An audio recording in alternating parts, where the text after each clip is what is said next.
சரி, குறிப்பு ஸ்டேஜ்ல என்ன நடக்குது? வட்டி வீதம் இருக்கும். வட்டி வீதம் அதிகமா இருக்கும். அப்புறம் என்ன நடக்கும்? எல்லாமே அதிகரிக்கும். எல்லாமே அப்படின்னா கூலிகள் அதிகரிக்கும், வேலைவாய்ப்பு அதிகரிக்கும், உற்பத்தி அதிகரிக்கும், தொழில்கள் பெருகும். அனைத்து விதமான பொருளாதார நடவடிக்கைகளும் எப்படி இருக்கும்? நன்றாக இருக்கும், வளர்ச்சி அடைந்து இருக்கும். மக்கள் எல்லாரிடத்திலும் கவர்மெண்ட் மேல, அரசாங்கத்தின் மீது நம்பிக்கையாக இருக்கும் அப்படின்னு சொல்லிட்டு அந்த ஸ்டேட்மெண்ட் சொல்லியிருப்பாங்க. எந்த ஸ்டேஜ்ல கவர்மெண்ட் மேல ரொம்ப நம்பிக்கையா இருக்கும் அப்படின்ற மாதிரி கொஸ்டின் ஃபார்ம் ஆகும். எல்லாமே ஒரு கெஸ் தான். மேக்ஸிமம் நம்ம எதெல்லாம் கொஸ்டினா வரும் அப்படின்றத நீங்க ஸ்டேட்மெண்ட் படிக்கிறப்ப முடிவு பண்ணும். சரி, எந்த ஸ்டேஜ்ல கவர்மெண்ட் மேல வரும் ஒரு நம்பிக்கை இருக்கும் அப்படின்னா இது எந்த ஸ்டேஜ்? பூரிப்பு ஸ்டேஜ். சரியா? இது தனியா பார்க்குறப்ப இது ஏதோ வேற மாதிரி இருக்கும். இந்த மாதிரி ஒரு டயக்ராம் போட்டு பார்த்தீங்கன்னா நம்ம டக்குன்னு ஆன்சர் பண்ணுவோம்.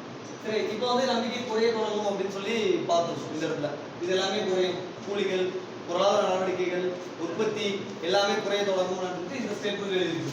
சரியா? ஸோ இப்போ அடுத்த ஹெட்டிங் எழுதிங்க. என்னது? மந்தம், இங்கிலீஷ்ல டிப்ரெஷன். மந்தம், இங்கிலீஷ்ல டிப்ரெஷன் அப்படின்னு ஹெட்டிங் போட்டுக்கங்க.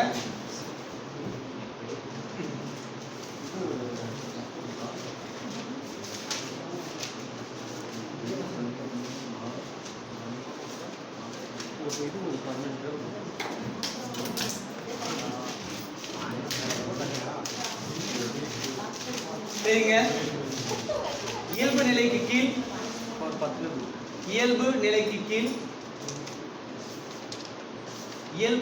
கீழ்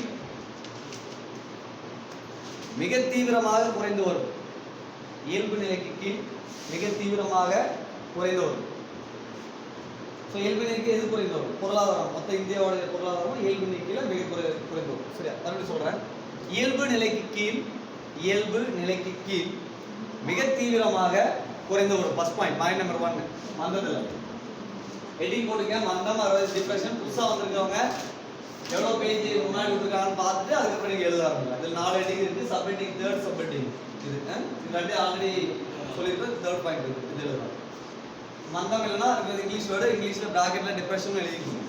இயல்பு நிலைக்கு மிக தீவிரமாக குறைந்து வரும். செகண்ட் பாயிண்ட், நிறுவனங்கள் நட்டமடைவதும்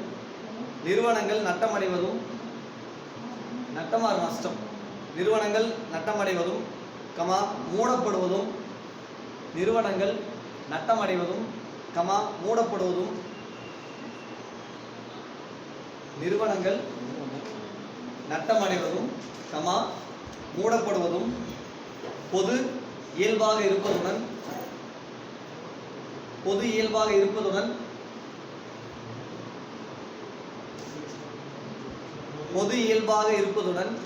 வேலைவாய்ப்பின்மையும்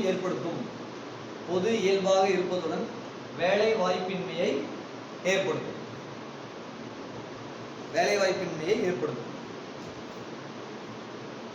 அதுல நெக்ஸ்ட் பாயிண்ட், வணிக சுழற்சியின் மிக மோசமான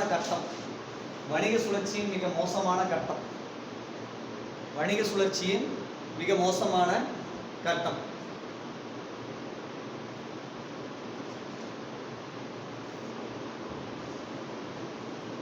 லாஸ்ட் பாயிண்ட், மந்தத்தின் நிலை தொட்டி எனவும் அழைக்கப்படும். அது வந்து என்ன சொல்றாங்க? இன்னொரு வார்த்தை தொட்டி அப்படின்னு சொல்றாங்க. தொட்டி அப்படின்னா ரொம்ப போயிடுச்சு, ரொம்ப தொட்டிக்குள்ள போன மாதிரி ஆயிடுச்சு. வெல்.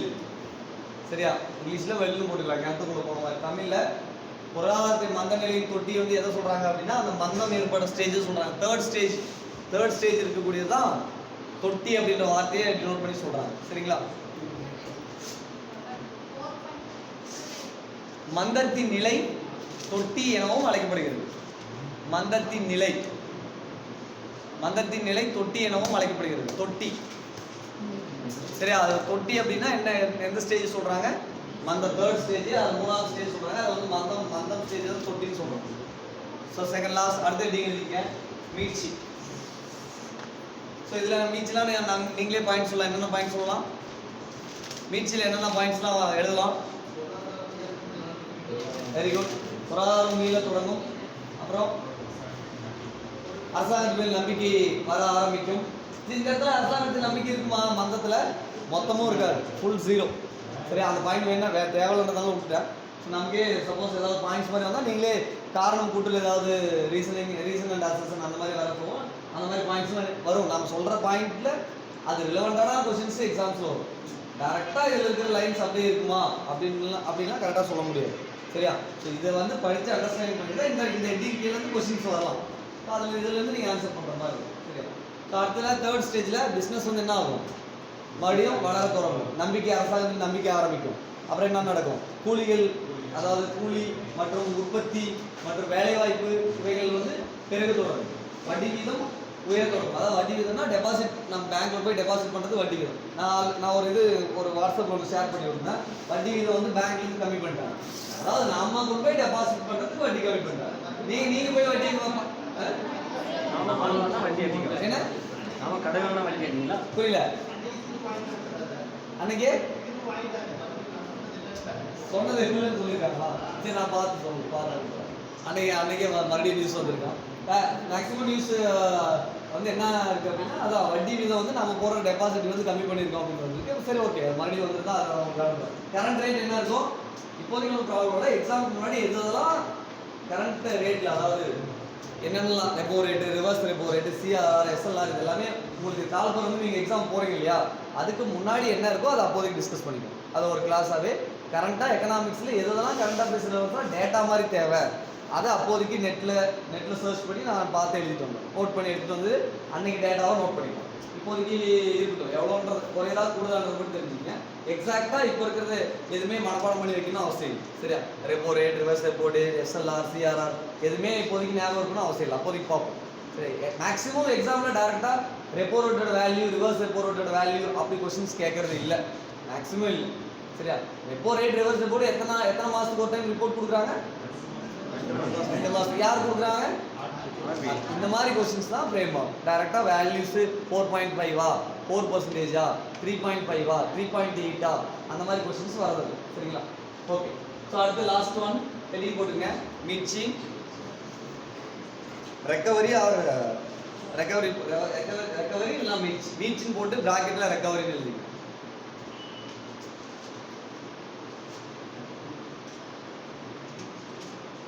பொருளாதார நடவடிக்கைகள் மேல் நோக்கி திரும்பும். பொருளாதார நடவடிக்கைகள் மேல் நோக்கி திரும்பும். ஸோ அதுக்கு முன்னாடி இந்த ஃபர்ஸ்ட் பூரிப்பில், ரெசிஷன் பின்னடைவில் சொன்ன பாயிண்ட்ஸ்க்கு எல்லாமே ஆப்போசிட் பாயிண்ட் இங்கே வரும். அதெல்லாம் எனக்கு கொடுக்கல, இப்போ தேவையில்ல. கூலி குறையும், மறுபடியும் வேலை வாய்ப்பு உருவாகும், அந்த பாயிண்ட்ஸ்லாம் கொடுக்கலாமா? மறுபடியும் நான் கொடுக்கல. நீங்கள் படிக்கிறப்ப அதை வந்து இது கூட ஆட் பண்ணி படிச்சுக்கலாம். ஓகேவா? மறுபடியும் சொல்லணும் அவசியம் இல்லைல்ல, அந்த பாயிண்ட் தேவையில்லை. ஸோ இல்லாத பாயிண்ட்ஸ் மட்டும் எழுதிக்கலாம். அடுத்த பாயிண்ட் எழுதிக்கலாம்.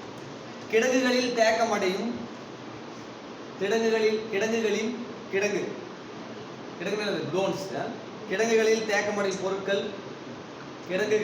தேக்கமடையும் பொருட்கள் காலியாக துவங்கும்.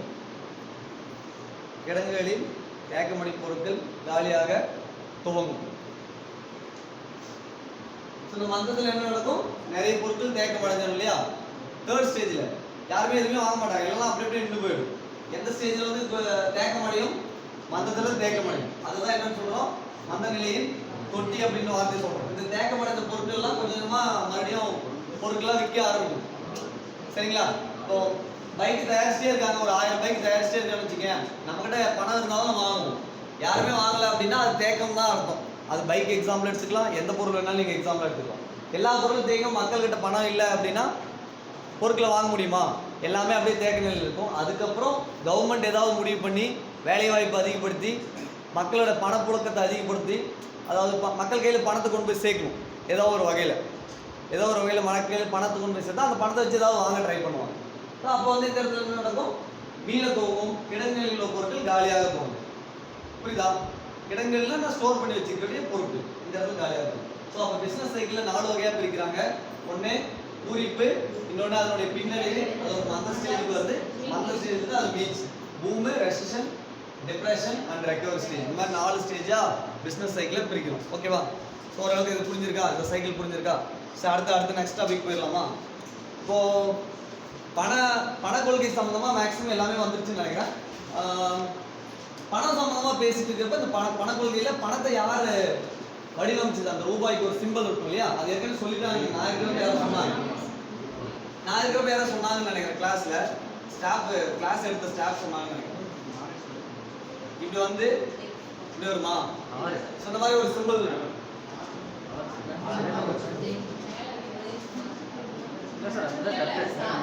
இப்படியா, சரி பச்சா.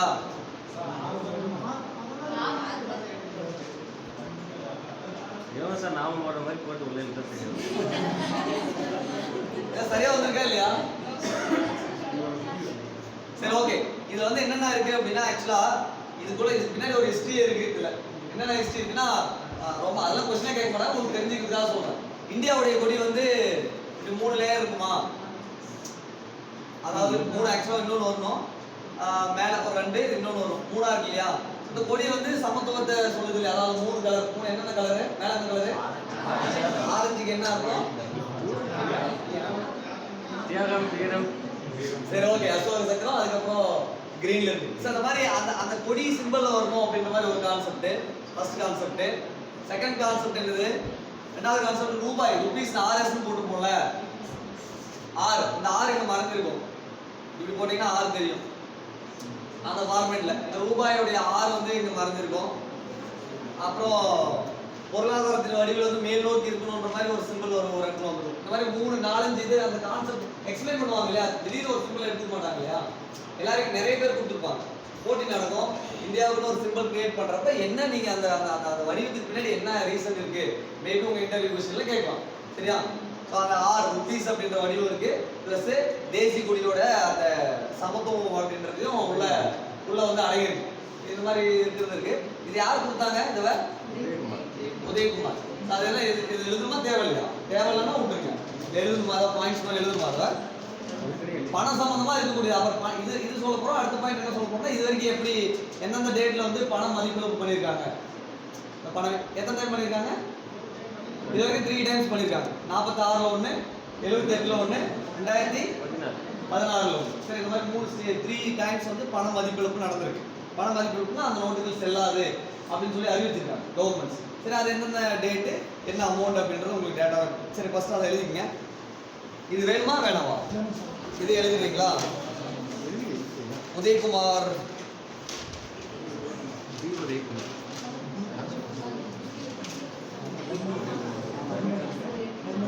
அது எட்டிங்கன்னா பணக்குறியீடுன்னு போட்டுங்க. எட்டி பணக்குறியீடு.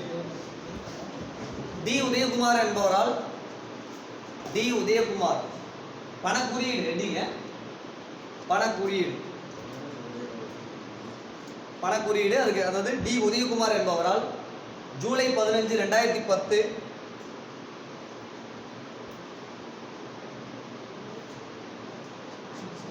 ஜூலை 15, 2010 அன்று, ஜூலை 15, 2010 அன்று, எப்படி சென்டென்ஸ் எழுதிக்கிறீங்க, ஆக்சுவலா அன்னைக்கு தான் அது வந்து அப்ரூவ் பண்ணிட்டாங்க, அதாவது ஏற்றுக்கொள்ளப்பட்டது. உதயகுமார் என்பவரால் போட்டீங்களா, அறிமுகப்படுத்தப்பட்டு ஏற்றுக்கொள்ளப்பட்டதுன்னு போட்டுங்க. 2 சென்டென்ஸ் ஒரே மாதிரி போட்டுங்க. ஏன்னா அப்பதான் அவர் கொடுக்குறாரு, அப்பவே அக்செப்ட் பண்றாரு. அறிமுகப்படுத்தப்பட்டு இந்திய அரசால் ஏற்றுக்கொள்ளப்பட்டதுன்னு போட்டுங்க. இந்திய அரசால் ஏற்றுக்கொள்ளப்பட்டது. ஜூலை 15 என்ன டேட்டு, என்ன ஸ்பெஷல், காமராஜர் பிறந்த நாள், அது வந்து கல்வி வளர்ச்சி நாள், இந்த மாதிரிலாம் கொண்டாடுறாங்க. அதை டேட் பார்க்குறப்ப அதுக்கு பின்னாடி இருக்கிறதையும் அனலைஸ் பண்ணிக்கணும். அடுத்தது கீழே பாயிண்ட் இல்லைங்க, தேவநாகரி எழுத்து ராவும், தேவநாகரி எழுத்து ரா, இந்த ரா வரும். தேவநாகரி எழுத்து ரா, ராவும் தேவநாகரி எழுதணுமா, நாகரி தேவ நாகரி. இப்போ நம்ம கோயிலா கன்ஸ்ட்ரக்ஷன் பண்ணல, கோயிலுடைய ஆர்கிடெக்ட் இருக்கு, அந்த கோபுரம் அமைக்கிறது, நம்மளது வந்து திராவிடியன் கல்ச்சர், திராவிட பாணி அப்படின்னு சொல்லுவாங்க. நம்ம சவுத் சைடு இருக்கு இல்லையா, தென்னிந்தியாவில் இருக்கிறதெல்லாம் திராவிட பாணின்னு சொல்லுவாங்க. தென்னிந்தியாவுக்கு அப்புறம் மேலே அந்த பக்கம் போயிட்டீங்கன்னா நிறைய கட்டுமான கோயில்கள்லாம் இருக்கும். அது என்ன ஸ்டைல் அப்படின்னா நாகரிக வடிவம்னு சொல்லுவாங்க. சரியா, இதுக்கு ஒரு குரூப் 1 கொஸ்டினே கேட்டிருக்காங்க. எந்த பக்கம் என்ன கட்டுமான பாணியில வடிவம் இருக்கு அப்படின்னு சொல்லி கேட்டிருக்காங்க. சரி, நாகரிக வடிவம்ன்றது நார்த் சைடில் இருக்கிறது எல்லாமே நாகரிக வடிவம். நம்ம தென்னிந்தியாவில் கட்டடங்களை வந்து நம்ம தமிழ்நாட்டில் மெயினாக பார்த்தீங்கன்னா திராவிட ஸ்டைல். இந்த கோபுரம் அமைக்கிறது அவங்களுக்கு வந்து இப்படி பூம்பு மாதிரி வேற மாதிரி போயிடும். சரியா, சரி அடுத்து எழுதிக்கங்க. தேவநாகரி எழுத்து ராவும், ரோமன் எழுத்து ஆர். ரோமன் எழுத்து இங்கிலீஷ் எல்லாம் ஆர். ரோமன் எழுத்து ஆர். ரோமன் எழுத்து ஆர். ரோமன் எழுத்து ஆர்.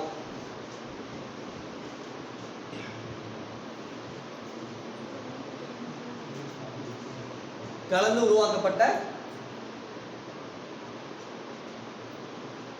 குறியீடு. இதெல்லாம் பாக்ஸ்ல போட்டுருக்காங்க புக்ல, அதனால இருக்கிற டேட்டா அப்படியே கொடுங்க.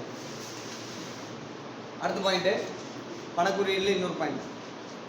அமெரிக்கா பிரிட்டன், பிரிட்டன், ஜப்பான், ஐரோப்பா நாடுகளுக்கு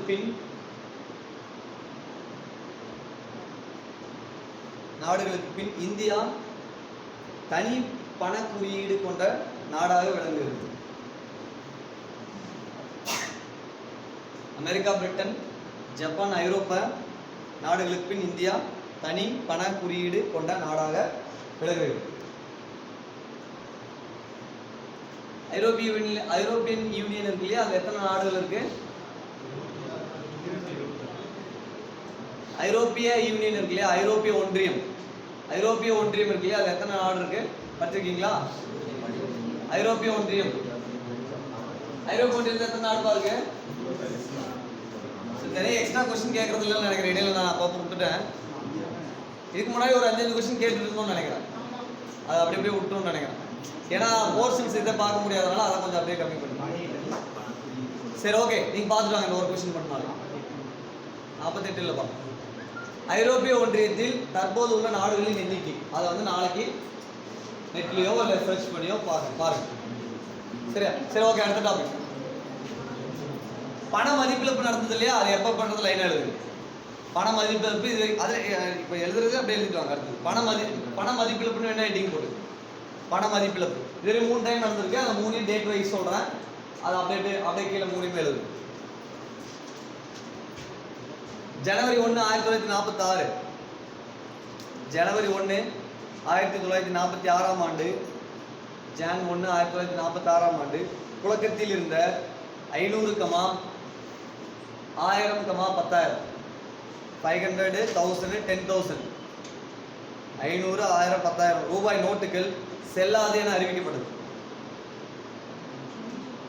500, 1000, 10,000 ரூபாய் நோட்டுகள் செல்லாது என அறிவிக்கப்பட்டது. என்னது? ஆமா, 10,000 வரைக்கும் ரிசர்வ் பேங்குக்கு அச்சடிக்கக்கூடிய உரிமை உள்ளது. கவர்மெண்ட் என்ன பண்ணலாம்? 10,000 ரூபாய் மதிப்பு வரைக்கும் பிரிண்ட் பண்ணலாம். அது அப்போ இருந்திருக்கு ஏற்கனவே, அது வந்து மதிப்பு பண்ணிட்டாங்க. ஓகேவா? ஜனவரி 1 1946. இப்போ அந்த டைம் என்ன கவர்மெண்ட் இருந்தது? பாலிட்டி போகணும்.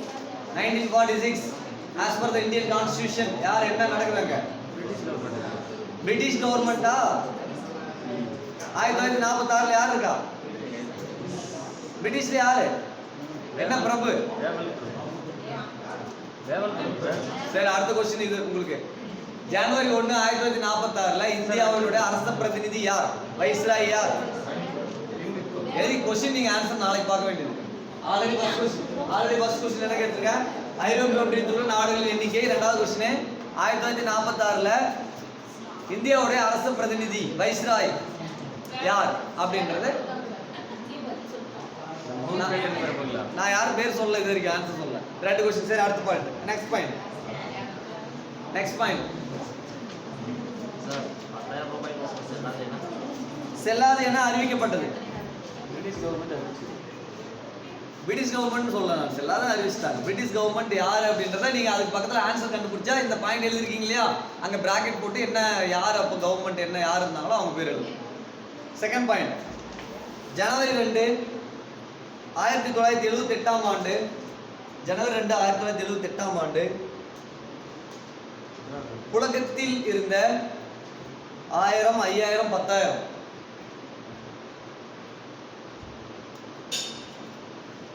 ஜனவரி 2 1948 ஆண்டு புழக்கத்தில் இருந்த 1000, 5000, 10,000.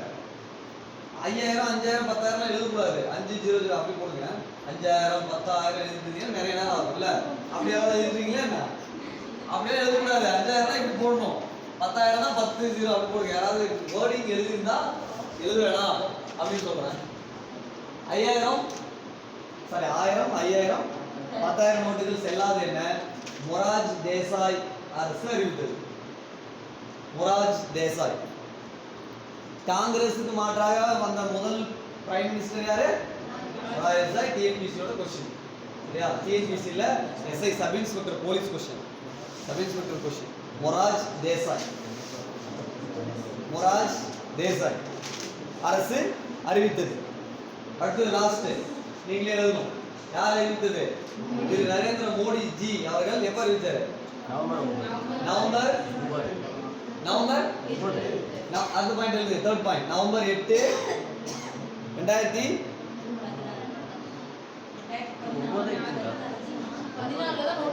நவம்பர் 8 2014 ஆண்டு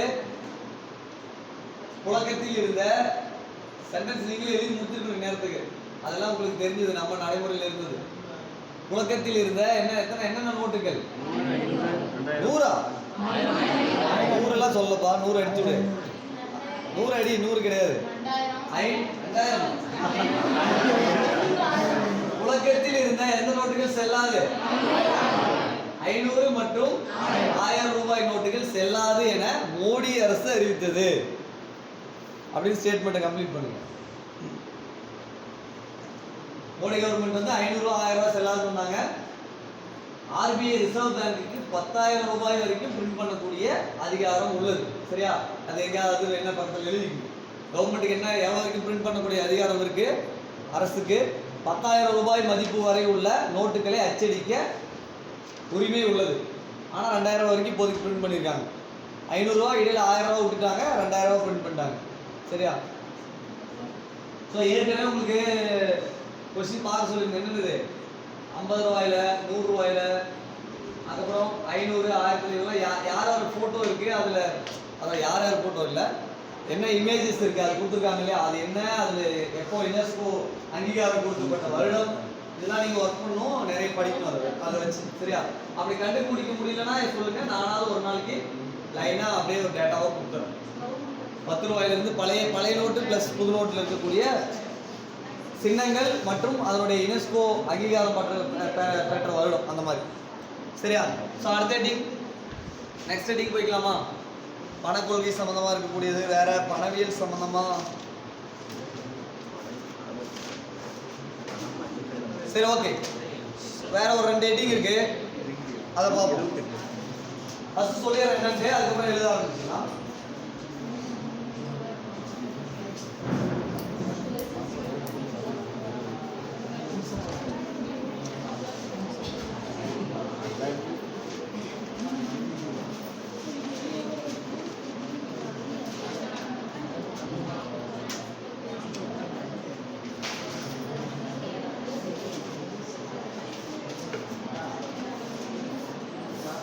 பணசந்தை சொன்னா அப்புறம் எழுதிக்கலாம். இது ஒரு ஹெட்டிங் எழுதணும், அடுத்த ஹெட்டிங் அது ஒரு அரை பக்கத்து இருக்கும், அது ஒரு half pages இருக்கும். ஃபர்ஸ்ட் எக்ஸ்பிளைன் பண்ணிடுறேன், அதுக்கப்புறம் நீங்கள் எழுதிக்கலாம். எழுத வேணாம். பணச்சந்தை, அப்புறம் அடுத்து வந்து கேபிட்டல் மார்க்கெட் இருக்கு.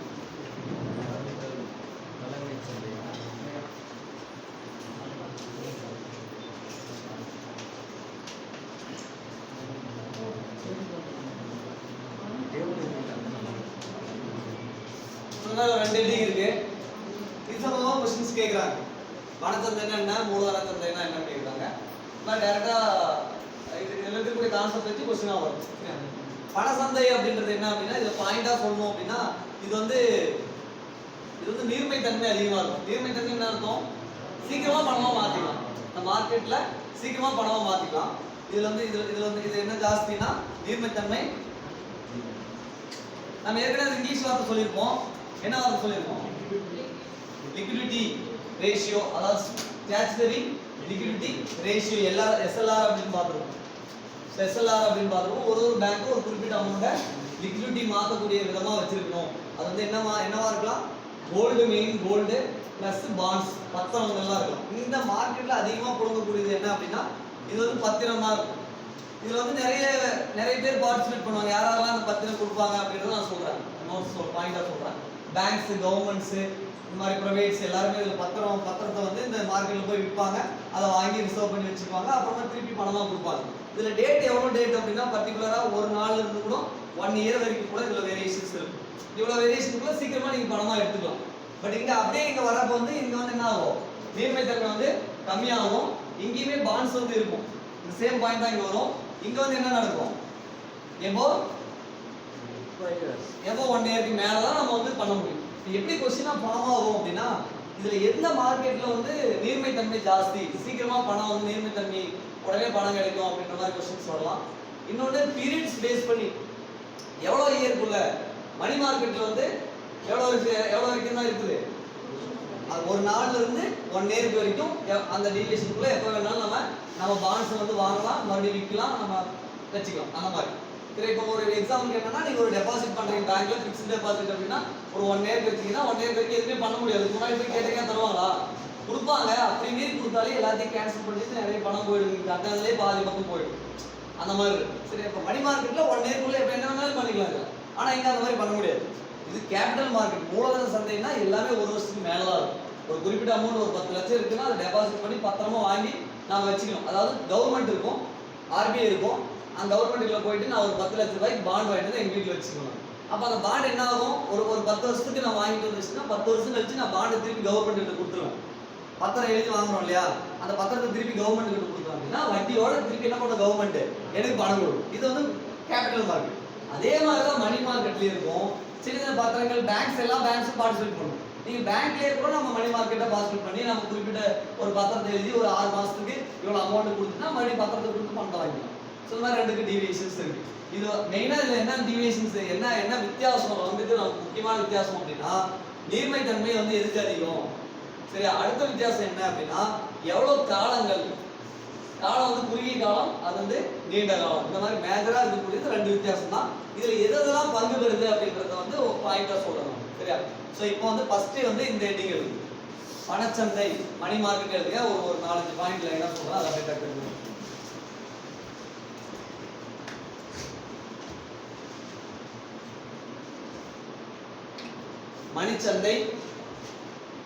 பணச்சந்தை மணி மார்க்கெட் ரெண்டையும் கலந்துட்டு இங்கிலீஷ் தமிழ். பணச்சந்தை இங்கிலீஷ் வேர்டு எழுதிங்க, மணி மார்க்கெட் ரெண்டையும் எழுதுங்க. சொல்லிட்டேன் எழுதுங்க. அதிக நீர்மைத்தன்மை கொண்டதும்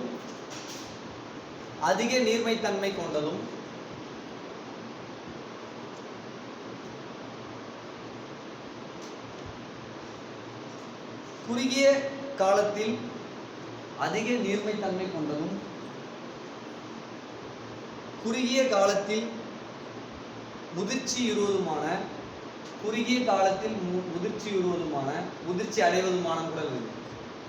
அடைவதுமான நிதி கருவிகளை அதிக நீர்மைத்தன்மை கொண்டதும் குறுகிய காலத்தில் முதிர்ச்சி அடைவதுமான நிதி கருவிகளை கையாளும் சந்தையே பணசந்தை எனப்படுகிறது. அதிக நீர்மைத்தன்மை கொண்டதும் குறுகிய காலத்தில் முதிர்ச்சி அடைவதுமான நிதி கருவிகளை கையாளும் சந்தையே பணச்சந்தை எனப்படுகிறது. அதான் ஃபர்ஸ்ட் பாயிண்ட் சொல்லி அங்க ஏற்கனவே சொல்லியிருக்கிறது தான். அங்க எழுதியிருக்கேன் போர்டில் நீர்மைத்தன்மை வந்து அதிகமா இருக்கும். ஷார்ட்டாக சொல்லியிருக்கேன், பாயிண்டாக எழுதியிருக்கீங்க. சரியா? அதிக நீர்மைத்தன்மை இருக்கும். டைம் பீரியட் வந்து ரொம்ப கம்மியான டைம் பீரியட்லேயே மெச்சூரிட்டி கிடைச்சிடும். மெச்சூரிட்டி அமௌண்ட் கிடைச்சிடும். மெச்சூரிட்டி என்னன்னு புரியுது இல்லையா? ஒரு குறிப்பிட்ட அமௌண்ட் போறீங்கன்னா உங்களுக்கு குறிப்பிட்ட வட்டியோட சீக்கிரமா கிடைக்கிற மாதிரி. சரியா? அதாவது ஸ்பீட் வட்டி மாதிரி வச்சுங்களேன். ஒரு 1000 ரூபா கொடுத்துனா இப்போ எக்ஸாம்பிளுக்கு பார்த்தீங்கன்னா 1000 ரூபா கொடுப்பாங்க, அடுத்த மாதம் என்ன பண்ணணும் 100 ரூபா வட்டி, 100 ரூபா சேர்த்து போட்டு 1100 ரூபா வாங்குறாங்கல்ல. இப்போ கேள்விப்பட்டிருக்கீங்கண்ணே, இருக்கா இல்லையா? அந்த மாதிரி இருக்கு. கடைகளுக்குலாம் கொடுப்பாங்க 100 ரூபா கலெக்ட் பண்ணிட்டு ஃபர்ஸ்டே 100 ரூபா எடுத்துட்டு 900 தான் கொடுப்பாங்க. அப்புறம் அப்பப்போ 100 ரூபாய் 500 ரூபா கூட கலெக்ட் பண்ணுவாங்க. இந்த மாதிரிலாம் இருக்கு. ஸோ இதுக்கு வந்து குறுகிய காலத்தில் இந்த மாதிரி பாண்ட் போட்டு வாங்கக்கூடியது. இது எது யாரெல்லாம் பார்ட்டிசிபேட் பண்ணுறாங்கன்னு சொல்கிறாங்க. அடுத்த பாயிண்ட் வந்து செகண்ட் பாயிண்ட், தேர்ட் பாயிண்ட்ல வரும். ஸோ அதை எழுதிக்கங்க. ஒரு நாள் முதல் ஒரு வருடத்திற்குள் முதிர்ச்சி அடையும் நிதி கருவிகளை இச்சந்தையில் கையாளப்படுகிறது. ஒரு நாள் முதல் ஒரு வருடத்திற்குள் முதிர்ச்சி அடையும் நிதி கருவிகள் இச்சந்தையில் கையாளப்படுகிறது.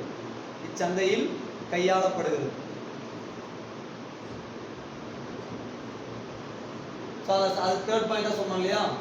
ஒரு நாள்லேருந்து ஒரு நாள்லேருந்து ஒரு வருஷத்துக்குள்ள தான், ஒரு வருஷத்துக்கு மேலே அப்படின்ற பாயிண்ட்லாம் நீங்கள் எடுத்துக்கூடாது. இல்லை, ஒரு நாள் முதல் ஒரு வருடத்திற்குள் ஒரு வருஷம் வரைக்கும் வரலாம். அதுக்கு மேலே இருக்கிறதெல்லாம் என்ன மார்க்கெட்டுக்கு போயிடணும்? கேபிட்டல் மார்க்கெட்டுக்கு போயிடணும். மணி மார்க்கெட், கேபிட்டல் மார்க்கெட்லேருந்து கொஸ்டின் நிறைய டைம் கேட்குறாங்க, யூபிஎஸ்சி ஃபார்மேட்லேயும் கேட்குறாங்க. ஆனால் கான்செப்ட் இவ்வளோ தான், இதுக்குள்ளே தான் கேள்விகள் வரும். வேறு மாதிரி கேட்குறது வேறு மாதிரி கேட்கலாம். சார் என்னென்னு புரிஞ்சுக்கிட்டீங்கன்னா போதும். அடுத்ததா அது பத்திரம்னு சொன்னாலே என்னென்ன பத்திரம் இருக்குன்றது இப்போ சொல்கிறேன். தேர்ட் பாயிண்ட் தான். இங்கு கையாளப்படும் நிதி கருவிகள்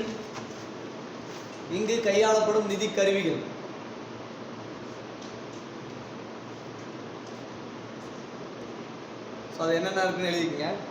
அரசு பத்திரங்கள், இங்கு கையாளப்படும் நிதி கருவிகள். பாயிண்ட் நம்பர் 1ல அது வந்து அரசு பத்திரங்கள், வணிக பத்திரங்கள், பத்திரம் போட்டிருக்கோம் இல்லையா, பாண்ட்ஸ். அரசு பத்திரங்கள், வணிக பத்திரங்கள், வைப்பு சான்றுகள்,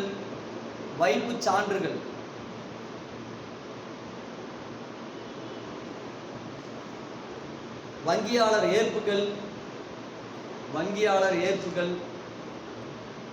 அந்த ரிசிப்ட் இருக்கு இல்லையா, அது ரிசிப்ட்னு சொல்றல இங்கிலீஷ் வேர்டு, அது ஏற்புகள். வங்கியாளர் ஏற்புகள், அழைப்பு பணம், காலிங் மணின்னு சொல்லுவாங்க. அழைப்பு பணம், இவ்வளவு பணத்தை வந்து நீங்க டெபாசிட் பண்ணுங்க அப்படின்ற மாதிரி அழைக்கிற மாதிரி, இந்த வருஷத்துக்குள்ள எவ்வளவு கொடுக்குறோம்ன்ற மாதிரி வட்டி கொடுக்குறோம்னு சொன்னா அதுவும் இது கீழே தான் வரும். மாற்றுச்சீட்டுகள், மறு வாங்கல் ஒப்பந்தங்கள்,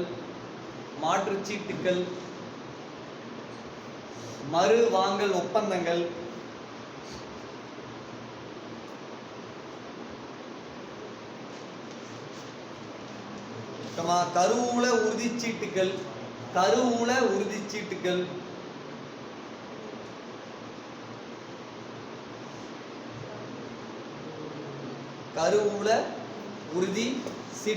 ட்ரெஷரி பில்லுன்னு சொல்லுவாங்க.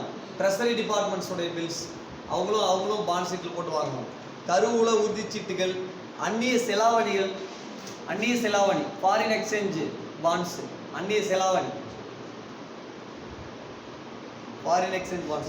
அந்நிய செலாவணிகள் போன்றவை ஆகும்.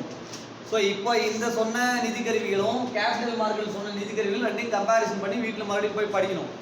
இதில் என்னென்ன நிதி கருவிகள் சொல்லியிருக்காங்க, அதில் என்னென்ன நிதி கருவிகள் சொல்லியிருக்காங்க. இப்போ காரணம் கூட்டுற நிதி கருவிகள் வந்து இதில் வந்து இது இடம்பெறும், இதில் மூலதன சந்தையில் இடம்பெறும்ன்ற மாதிரி மாற்றி கொஸ்டின்ஸ் வரும். அதனால் அப்பப்போ கொஞ்சம் பாருங்க. ஒரே டைம்ல மனப்பாடம் பண்ணி வைக்கிறது கொஞ்சம் கஷ்டமா இருக்கும். அப்பப்போ பாருங்க.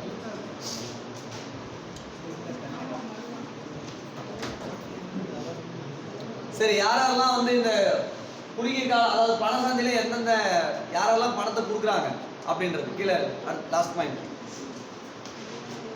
இந்திய ரிசர்வ் வங்கி அதிலே தான் அடுத்த அதாவது ஃபர்ஸ்ட் பாயிண்ட் வந்து நீர்மைத்தன்மை, செகண்ட் பாயிண்ட் வந்து எவ்வளோ இயர், தேர்ட் பாயிண்ட் வந்து பத்திரம் சம்பந்தமாக இருப்பீங்க, லாஸ்ட் ஃபோர்த் பாயிண்ட் வந்து யாரெல்லாம் பங்கு பெறுறாங்க இந்த மணி சந்தையில் அப்படின்னு சொல்லிட்டு. இந்திய ரிசர்வ் வங்கி, வணிக வங்கிகள், மேம்பாட்டு வங்கிகள், வட்டார வங்கிகள். இந்திய ரிசர்வ் வங்கி, வணிக வங்கிகள், மேம்பாட்டு வங்கிகள், வட்டார வங்கிகள், வெளிநாட்டு வங்கிகள், மற்றும் இதர அமைப்பு சாரா நிதி நிறுவனங்கள். வெளிநாட்டு வங்கிகள் மற்றும் இந்திய ரிசர்வ் வங்கி, வணிக வங்கிகள், மேம்பாட்டு வங்கிகள், வட்டார வங்கிகள், வெளிநாட்டு வங்கிகள் மற்றும் இதர அமைப்பு சாரா நிதி நிறுவனங்கள் ஆகியவை குறுகிய கால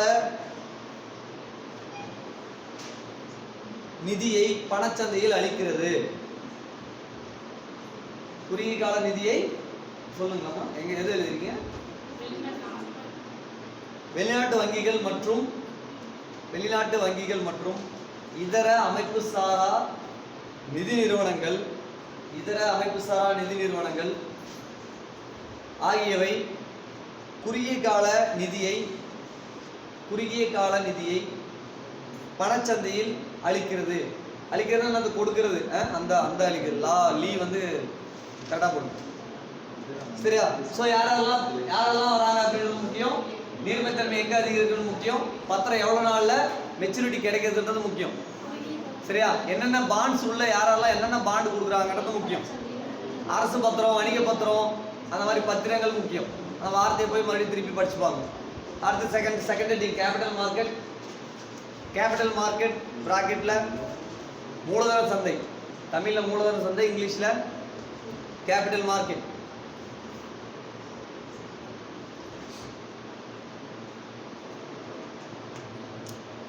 ஸோ இதில் ஃபர்ஸ்ட் பாயிண்ட், நீண்டகால நிதி கருவிகளை வாணிபம் செய்யும் சந்தை மூலதன சந்தை எனப்படுகிறது. நீண்டகால நிதி கருவிகளை வாணிபம் செய்யும் சந்தை மூலதன சந்தை எனப்படுகிறது. நீண்டகால நிதி கருவிகளை வாணிபம் செய்யும் சந்தை மூலதன சந்தை எனப்படுகிறது.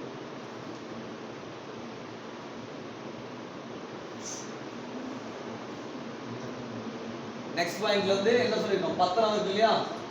ஸோ இதுல வந்து இயர் வந்து என்ன சொல்லிட்டோம்? நீண்ட காலம்னு சொல்லிட்டோம். நீண்ட காலம்ன்றது என்ன அர்த்தம்? சீக்கிரமான மெச்சூரிட்டி எடுத்து வாங்க முடியாது, சரியா? நீண்ட காலம் 1 இயருக்கு மேலே எவ்வளோ வருஷம்னாலும் சரி, நீண்ட காலத்துக்கு மேலே இருந்த எல்லா பத்திரங்கள் எதுக்கு கீழே வரும்? மூலதன சந்தை கீழே தான் வரும், சரிங்களா? மொத்தம் 2 வகையான மார்க்கெட்னா போய் சந்தை அங்கே போய் வியாபாரம் பண்ணுற மாதிரிலாம் யோசிக்கக்கூடாது. மணி மார்க்கெட், கேபிட்டல் மார்க்கெட் அப்படின்னா ஜஸ்ட் இன்வெஸ்ட்மெண்ட் த்ரூ வந்து எதில் இன்வெஸ்ட் பண்ண பத்திரம் மூலிமா, பாண்ட் பேப்பர் மூலிமா இன்வெஸ்ட்மெண்ட் நடக்கும். அது யாரெல்லாம் பங்கு பெறாங்கன்னு கீழே எழுதிருக்கீங்க. யாராரு? ரிசர்வ் வங்கி, வணிக வங்கி, வட்டார வங்கி, வெளிநாடுகள் வங்கி, அவங்கெல்லாம் வந்து எந்த பேங்க், என்ன மார்க்கெட்? மணி மார்க்கெட், சரியா? ஸோ அடுத்து செகண்ட் பாயிண்ட், நிதி கருவிகள் வந்து என்னென்ன இருக்குன்னா, இதில் வந்து இருக்கக்கூடியது மெயினாக இருக்கக்கூடியது வந்து கடன் பத்திரங்கள். இதில் எல்லாமே பாஸ் ஆகக்கூடியது எல்லாமே என்னது? கடன் பத்திரங்கள். அதுதான், அவ்வளோதான். அதுதான் இதில் மெயினாக இந்த கேபிட்டல் மார்க்கெட்டில் எது அதிகமாக வாங்கி மறுபடியும் மாற்றி திருப்பி கொடுத்துட்டு இருக்காங்க? கடன் பத்திரங்கள். யாரெல்லாம் இதில் வந்து பங்கு பெறுறாங்க? இப்போ மேலே இதுக்கு முன்னே எழுதணும் இல்லையா? ரிசர்வ் பேங்க் அதெல்லாம் வந்ததில்ல. இங்கே யாரும் எழுதுங்க? முதலீட்டாளர்கள். Third point. 3வது பாயிண்ட் முதலீட்டாளர்கள். அந்த முதலீட்டாளர்களில் நிதி நிறுவனங்கள், வங்கிகள்,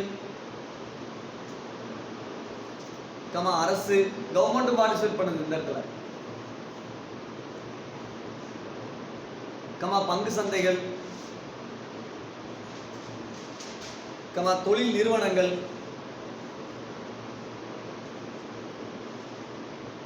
உள்ளிட்டவை உறுப்பினர்களாக உள்ளனர். ஸோ இது ரெண்டுக்கும் மேஜர் டிஃபரெண்ட் என்னென்ன இருக்கு அப்படின்றத இப்பவே அனலைஸ் பண்ணி பார்த்துருக்கோம். எது பண்ணலாம் அவங்க மூலியமா தான் பண்ணோம். இண்டிவிஜுவல் வராது. இண்டிவிஜுவல் தனியா போயிட்டு நான் என்ன பண்ணோம்னா த்ரூ வந்து ஒரு வணிக வங்கி மூலியமா போயிட்டு அவங்க கிட்ட பணம் கொடுத்தோம்னா கடன் பத்திரம் வாங்கி வச்சுக்கலாம். அவங்க தான் முதலீடு. இப்போ நாம சிம் கார்டு வாங்குறோம், பட் ஜியோவோட தான் ஓனர். சிம் என்ன சிம்னு தான் சொல்லணுமே தவிர நம்ம அப்படி வராது. புரியுதுல? அந்த மாதிரி நாம பத்திரத்தை வாங்கி எல்லாரும் வச்சுக்கலாம். பட் யார் உங்களுக்கு பத்திரம் கொடுப்பாங்க? பேங்க் வந்து பத்திரம் கொடுப்பாங்க. பேங்க் எந்த மார்க்கெட்ல இருந்து கொடுப்பாங்க? கேபிட்டல் மார்க்கெட்ல இருந்து உங்களுக்கு ஒரு கடன் பத்திரம் கொடுத்துருவாங்க. அந்த பார்ட்டிசிபேட் பண்ணக்கூடியது பேங்க், சரியா? பேங்க் டைரக்டா உங்களுக்கு பொறுப்பா அப்படின்னா நமக்கு பேங்க் தான் பொறுப்பு. அங்க வாங்கி கொடுக்க வேண்டியது பொறுப்பு பேங்க் தான். அந்த மாதிரி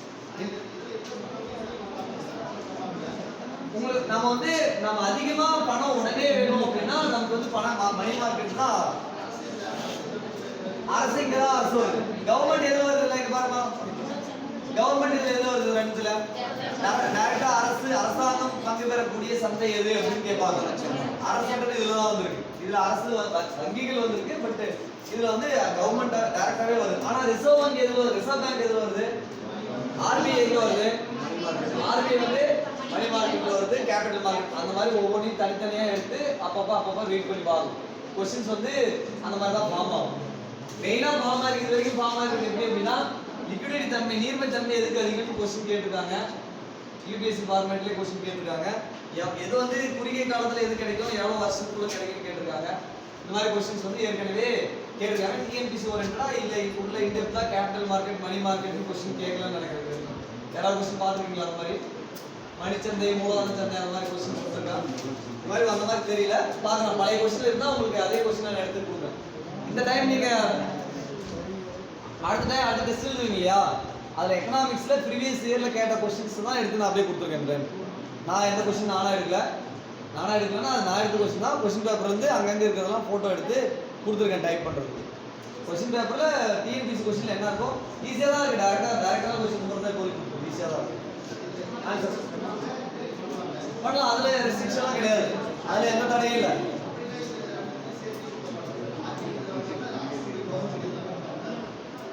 பண்ணலாம். ஆனா இதுக்கு தனிக்கு ரெண்டுக்கு நமக்கு ஃபர்ஸ்ட் டிஃபரன்சியேஷன் தெரியணும். இங்க என்ன பண்றாங்க தெரியும், இங்க என்ன பண்ணாங்க தெரியும். அதுக்கப்புறம் நம்ம முதலீடு பண்றது இதுலயும் பண்ணலாம், அதுலயும் பண்ணலாம். அது நம்மளோட இண்டிவிஜுவல் இதுதான். சரியா? ஸோ அதனால இது ஃபர்ஸ்ட் நமக்கு ரெண்டுக்கு என்ன வித்தியாசம் தெரியணும், எவ்வளவு இயற்கையா கிடைக்குதுன்னு தெரியணும், என்னென்ன பத்திரங்கள் இதுல புழங்குதுன்றது தெரியும். இதுல என்ன யூஸ் பண்றாங்க, இதுல என்ன யூஸ் பண்றாங்க தெரியும். ஓகேவா? ஸோ வீட்டுல போயிட்டு ஒரு டைம் நான் உடனே படிச்சு பார்த்துருந்தோம். ஏன்னா கொஞ்சம் ஒரு மாதிரி இருக்க மாதிரி இருக்கும். நம்ம கடை வாங்குற மாதிரி இல்லை, பேங்க்ல இருந்து நம்ம கடை வாங்குற மாதிரி இல்லை. கடை வாங்குற மாதிரி இல்லை, இங்க எல்லாமே 10 ரூபா நம்ம கையிலுக்கு பணத்தை கொடுக்கணும். பத்திரத்தை மட்டும் தான் வாங்குவோம். இங்க எல்லாத்துலயுமே பங்கு சந்தைகள் மாதிரி தான். பணத்தை நம்ம தான் கொடுக்கணும். இங்க எங்கேயும் பணத்தை வாங்குறது கிடையாது. பணத்தை கொடுத்துட்டு பணம் எக்ஸ்ட்ரா வாங்கணும். எக்ஸாம்பிள் பங்கு சந்தைகள் எதுல வருது, பங்கு சந்தை இதுல வருதுன்னு நினைக்கிறேன். கேபிட்டல் மூலதன சந்தையில பங்கு சந்தைகள் வருது. இப்போ பங்கு சந்தையில போயிட்டு நான் ஷேர் மார்க்கெட்ல போட்டு ஷேர் மார்க்கெட்ல போட்டு நாளைக்கே என் பணத்தை கொடுன்னு நம்ம இங்க கேட்க முடியாது. ஷேர் எல்லாம் விற்றதுக்கு அப்புறம் ஒரு வருஷம் கழிச்சு தான் கொடுப்போம். நீண்ட காலம் ஃபர்ஸ்ட் வடிங்க வந்துருச்சு. அதுக்கு தான் ஷேர் மார்க்கெட் இதுல வச்சிருக்காங்க. இது சீக்கிரமா வரும். அப்பதான் ரிசர்வ் பேங்க் இங்கே வந்துருது. ரிசர்வ் பேங்க், வணிக வங்கிகள், வட்டார வங்கிகள், வளர்ச்சி வங்கிகள் பேங்க்ல போட்டு பேங்க் நாளைக்கே 2 மாசம் கழிச்சு பணம் தேவை, காது கொடுத்து அப்படின்னா இதில் வாங்கிக்கலாம். இங்கெல்லாம் பண்ண முடியாது. ஷேர் மார்க்கெட்டை வெயிட் பண்ணி தான் ஷேர் வாங்கணும். சரியா? ஓரளவுக்கு புரியுதா? மறுபடியும் போயிட்டு அதை படிச்சு பாருங்க. அடுத்தது பண கொள்கை சம்பந்தமா பார்த்து இந்த பேங்கிங் சொன்னோம், வட்டார வங்கி, வளர்ச்சி வங்கின்னு சொல்றதுலாம் அந்த பேங்க்லாம் கொடுத்து நான் ஏதாவது டீட்டெயிலு. பேங்க்னா சில பேங்க் ஆரம்பிச்சது, எக்ஸிம் வங்கி, வட்டார வங்கி, இந்த வட்டார வங்கி, வளர்ச்சி வங்கி, அந்த மாதிரி பேங்க், அதனுடைய வருஷம், டேட்டு. சரி, இப்போ அதை எழுதி பேங்க்ஸோட டீட்டெயில்ஸ் என்னென்னா இது இருக்கிறத கொடுக்குறேன். அப்புறம் என்னென்ன கிடைக்குதோ அப்பப்போ அப்படி அப்படியே ஆட் பண்ணிக்கலாம். ஒன்றும் ப்ராப்ளம் இல்லை. மேக்ஸிமம் எடுத்து எழுதி ஏற்கனவே கொடுக்கலன்னு நினைக்கிறேன். பணவியல் கொள்கை சம்மந்தமாக மேக்ஸிமம் முடிஞ்சது. ஒரு ஹெட்டிங் மட்டும் எழுதிட்டு அதுக்கப்புறம் பேங்க் சம்மந்தமாக எழுதிக்கிறீங்களா? ஒரே ஒரு ஹெட்டிங்கு. பணவியல் கொள்கையின் நோக்கங்கள், எதுக்காக இந்த மாதிரி பணவியல் கொள்கையை பற்றி பார்த்துருக்கோம் அப்படின்னு சொல்லிட்டு ஹெட்டிங் எழுதிக்கேன். பணவியல் கொள்கையின் நோக்கங்கள் ஒரு 6 பாயிண்ட் இருக்கு. இது ஜென்ரல் பாயிண்ட் தான், சும்மா எழுதி தெரிஞ்சுக்கணுன்றதுக்காக சொல்லுவேன்.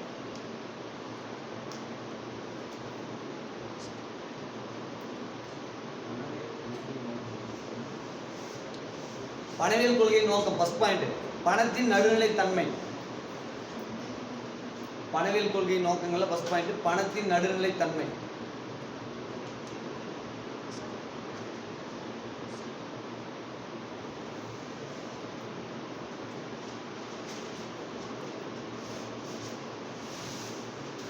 பணத்தின் நடுநிலைத்தன்மை என்ன மீனிங்? பணத்தின் நடுநிலைத்தன்மை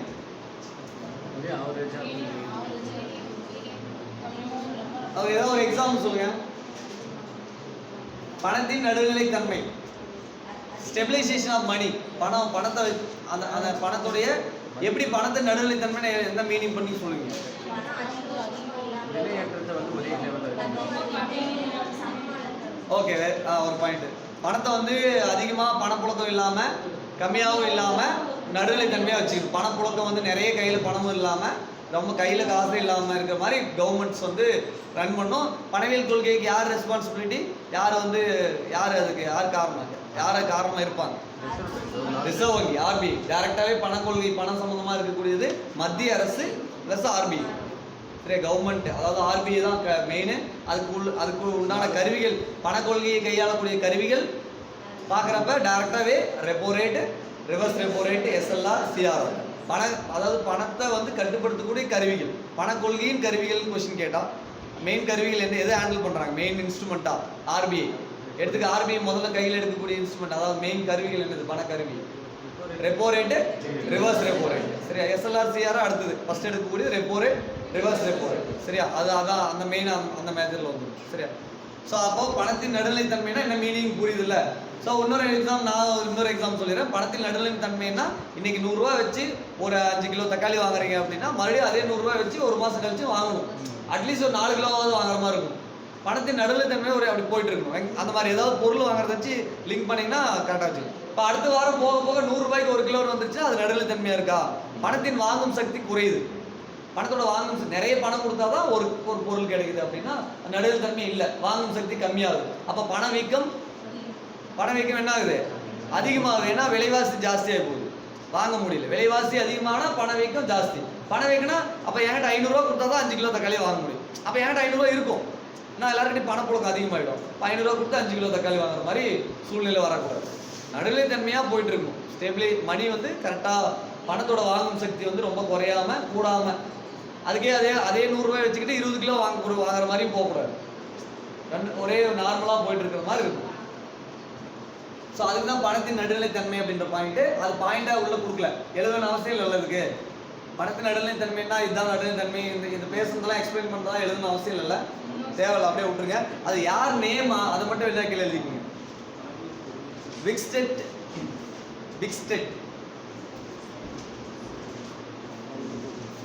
அந்த பணத்தின் நடுநிலைத்தன்மை கீழே அதை பேர் எழுதிங்க, யார் அதை வந்து சொன்னாங்க அப்படின்னு சொன்னாங்க. விக்ஸ்டெட் கமா இன்னும் 2 பேர் இருக்காரு, எழுதிங்க. ஹேக்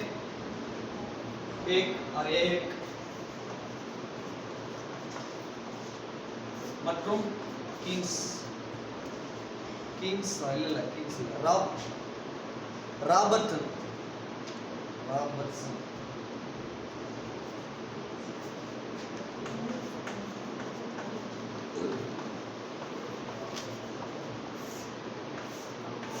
விக்ஸ்டெட், ஏக் மற்றும் ராபர்ட்சன். இவங்க தான் யார்? இந்த 3 பேர் வந்து பணத்தின் நடுநிலை சம்பந்தமா ரிசர்ச் பண்ணி சொன்னவங்க.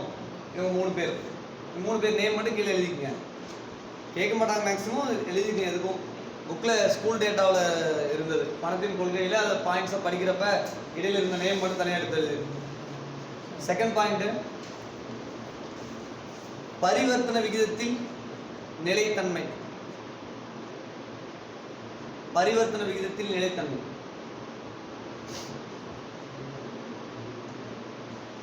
பரிவர்த்தனை விகிதத்தில் நிலைத்தன்மை. பரிவர்த்தனை விகிதம்னா பரிவர்த்தனை என்னது? பரிவர்த்தனை வாங்குறது, கொடுக்கறது, இம்போர்ட் எக்ஸ்போர்ட் அது வரைக்கும் கூட யோசிச்சிடலாம். அது கரெக்டாக இருக்கும். பரிவர்த்தனை விகிதத்தில் நிலைத்தன்மை என்ன அர்த்தம் அப்படின்னா, இப்போ ஏற்றுமதி அதிகமாக இருக்குது, இறக்குமதி கம்மியாக இருக்குது அப்படின்னா நம்மளோட இந்தியாவின் பொருளாதாரம் நல்லதா கெட்டதா? ஏற்றுமதி அதிகம், இறக்குமதி குறைவு, நல்லதா கெட்டதா? இந்தியாவின் பொருளாதாரம் நல்லதா கெட்டதா? நல்லது. இறக்குமதி அதிகம், ஏற்றுமதி குறைவு அப்படின்றப்ப பொருளாதாரம் நல்லதா கெட்டதா? இறக்குமதியும் ஏற்றுமதியும் சமம் அப்படின்னா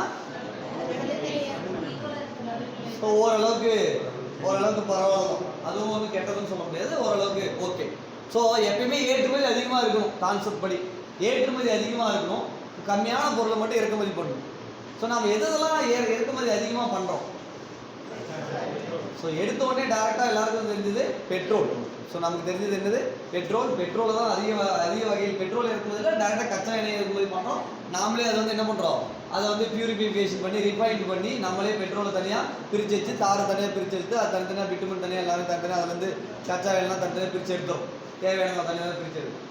ஸோ பெட்ரோல் அடுத்தது செகண்ட் ஸ்டேஜில் ரெண்டாவது இறக்குமதியில் அதிகமாக இருக்கிறது,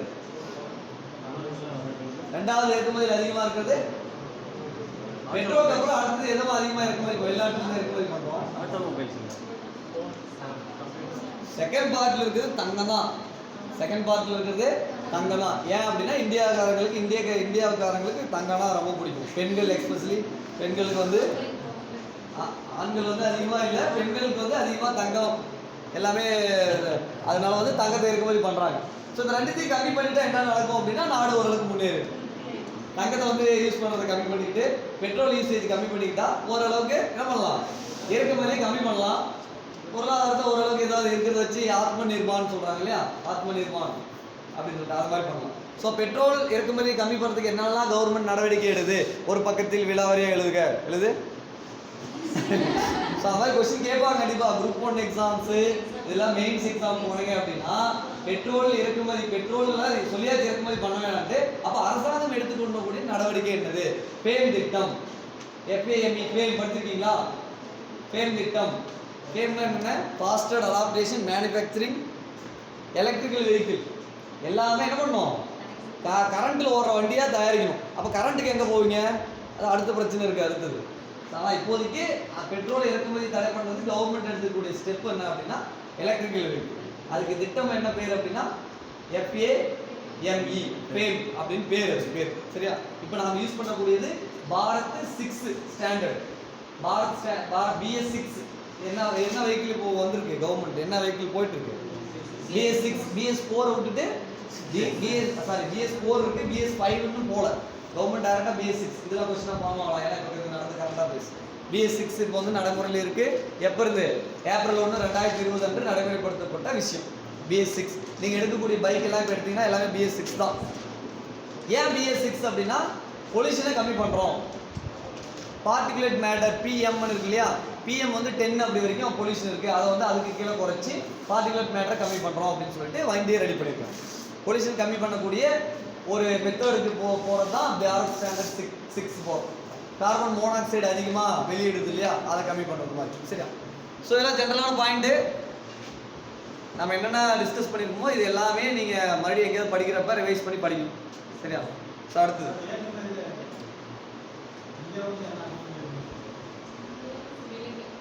இந்தியாவில் வெளிநாட்டில் அதிகமாக ஏற்றுமதி பண்ணுறது என்ன பர்டிகுலராக பொருளாக பார்த்தோம் அப்படின்னா, இப்போ நம்ம பக்கத்து நாடுக்கு வந்து பக்கத்தில் ரொம்ப ஃபாரின் கண்ட்ரிகள், அது பக்கத்தில் இருக்க கண்ட்ரி, இப்போ மாலத்தீவு, இந்த பக்கம் பூட்டான், இந்த பக்கம் நேபாள், இந்த மாதிரி இருக்கிறதுக்கு வந்து நம்மள ஃபுட் ஐட்டம்ஸ், அதாவது ரைஸ் சம்பந்தமாக ஏற்றுமதி பண்ணுறோம். அடுத்தது மெயினாக பார்த்தோம்னா மெடிக்கலில் வந்து நம்ம ஸ்ட்ராங்காக இருக்கும். மெடிக்கல் இருக்கு இல்லையா, அதாவது போலியோவுக்கு நம்ம தான் மருந்து ஃபஸ்ட் இது பண்ணோம். மெடிக்கல் சம்மந்தமாக இருக்கக்கூடியது நிறைய நாடுகள் நம்மக்கிட்ட இருந்து எடுத்துக்கிறாங்க. நம்ம நாடு மற்ற நாடு தடுப்பூசியோட இந்தியாவோடைய நம்பகத்தன்மை இருக்குது. மெடிக்கல் ஃபீல்டு நமக்கு இருந்து நிறைய வாங்கிக்கிறாங்க. மெடிக்கல் சம்மந்தமாக ஃபுட் சம்மந்தமாக இருக்கிறது வந்து நம்ம பக்கத்து நாடுகளுக்கு நிறைய கொடுக்கும்.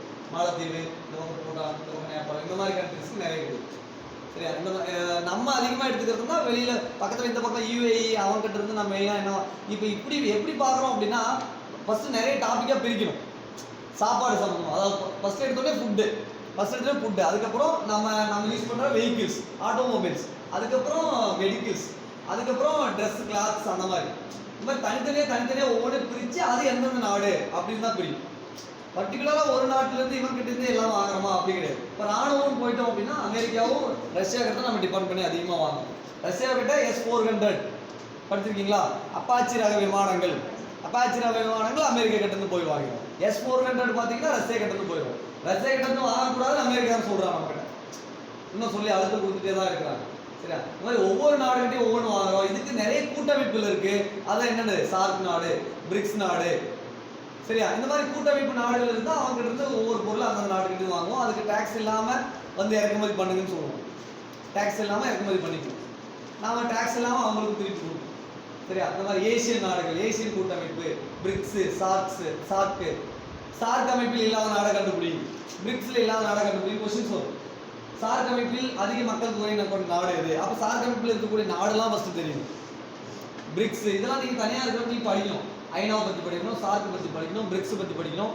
எந்தெந்த நாடுகிட்ட என்ன நம்ம இறக்குமதி பண்றோம், எந்த நாட்டுக்கு என்ன ஏற்றுமதி பண்றோம் மாதிரி கூட அதுல கான்செப்ட் படிக்கணும். சரியா? ஸோ இதெல்லாம் நாம வந்து எக்கனாமிக்ஸ் கீழே கொண்டு வர முடியுமா அப்படின்னு பாக்குறேன். முடிஞ்ச அளவுக்கு நானே உங்களுக்கு இதெல்லாம் கொடுக்க முடிஞ்சா நானே கூட கொடுத்துறேன். சரியா? நீங்களும் படிங்க. ஆனா எல்லா வகையான ஹெட்டிங்ஸ் இப்போ சொன்ன இல்லையா, சார்க் அமைப்பு நாடுகள், பக்கத்தில் இருக்கிற எல்லா நாடுகள், நெய்பர் கண்ட்ரி நாடுகளை பத்தி படிக்கணும். மெயினா நம்ம சுத்தி இருக்கிற நாடுகளை பத்தி மெயினா படிக்கணும். அவங்களுக்கு என்ன நம்ம கொடுக்குறோம், என்ன வாங்கணும்னு படிக்கணும். சரி, அடுத்தது விலையை நிலைப்படுத்துதல். விலையை நிலைப்படுத்துதல். விலையை நிலைப்படுத்துதல். தேர்டோ விலையை நிலைப்படுத்துதல். இது யார் சொல்லியிருக்காங்கன்னா காஷல் கமா கீன்ஸ். காஷல் கமா கீன்ஸ்.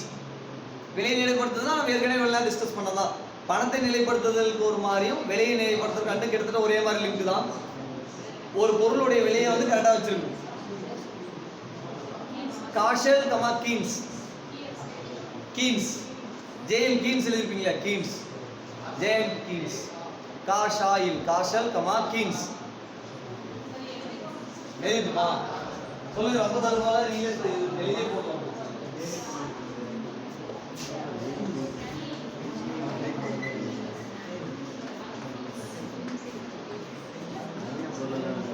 இவர் யாரு? புதிய பொருளாதாரத்தின் தந்தை. புதிய பொருளாதாரத்தின் அவர் தானே. பேரியல் பொருளாதார கொள்கையின் தந்தை. Macro economics, father of macro economics, father of new economics யாரு? JM Keynes. அவர் தான். சரியா? அவர் பேரு காசல் மற்றும் கீன்ஸ்.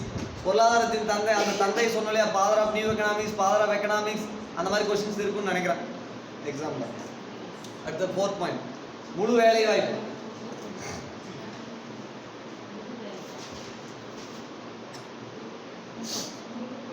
ஃபோர்த் பாயிண்ட் முழு வேலை வாய்ப்பு. இது யார் சொல்லியிருக்காங்கன்னா கீழே எழுதிக்கங்க. அவர் கீன்ஸ் தான். என்ன புக்கில் சொல்லியிருக்காருன்னா பணத்திற்கான பொது கோட்பாடு. பணத்திற்கான பொது கோட்பாடு அப்படின்ற ஒரு நூலில் கீன்ஸ் அப்படின்றவர் சொல்லியிருக்காரு. பணத்திற்கான பொது கோட்பாடு கோடு போட்டு அதுக்கு நேராக கீன்ஸ் அப்படி எழுதுங்க.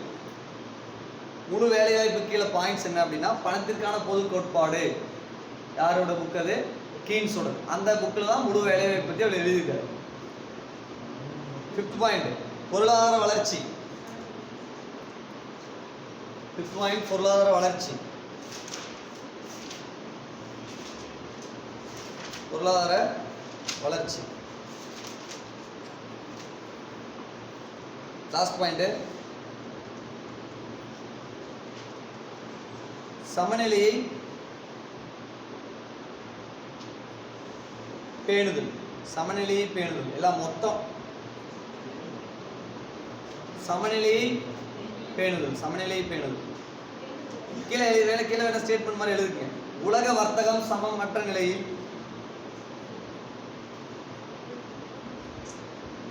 உலக வர்த்தகம் சமனற்ற நிலையில்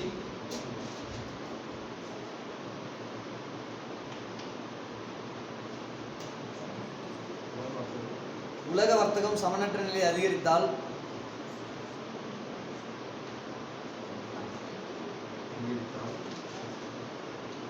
வரும் பிரச்சனை என்ன? என்ன பிரச்சனை வரும்? சமனற்ற முறையை அதிகரிச்சா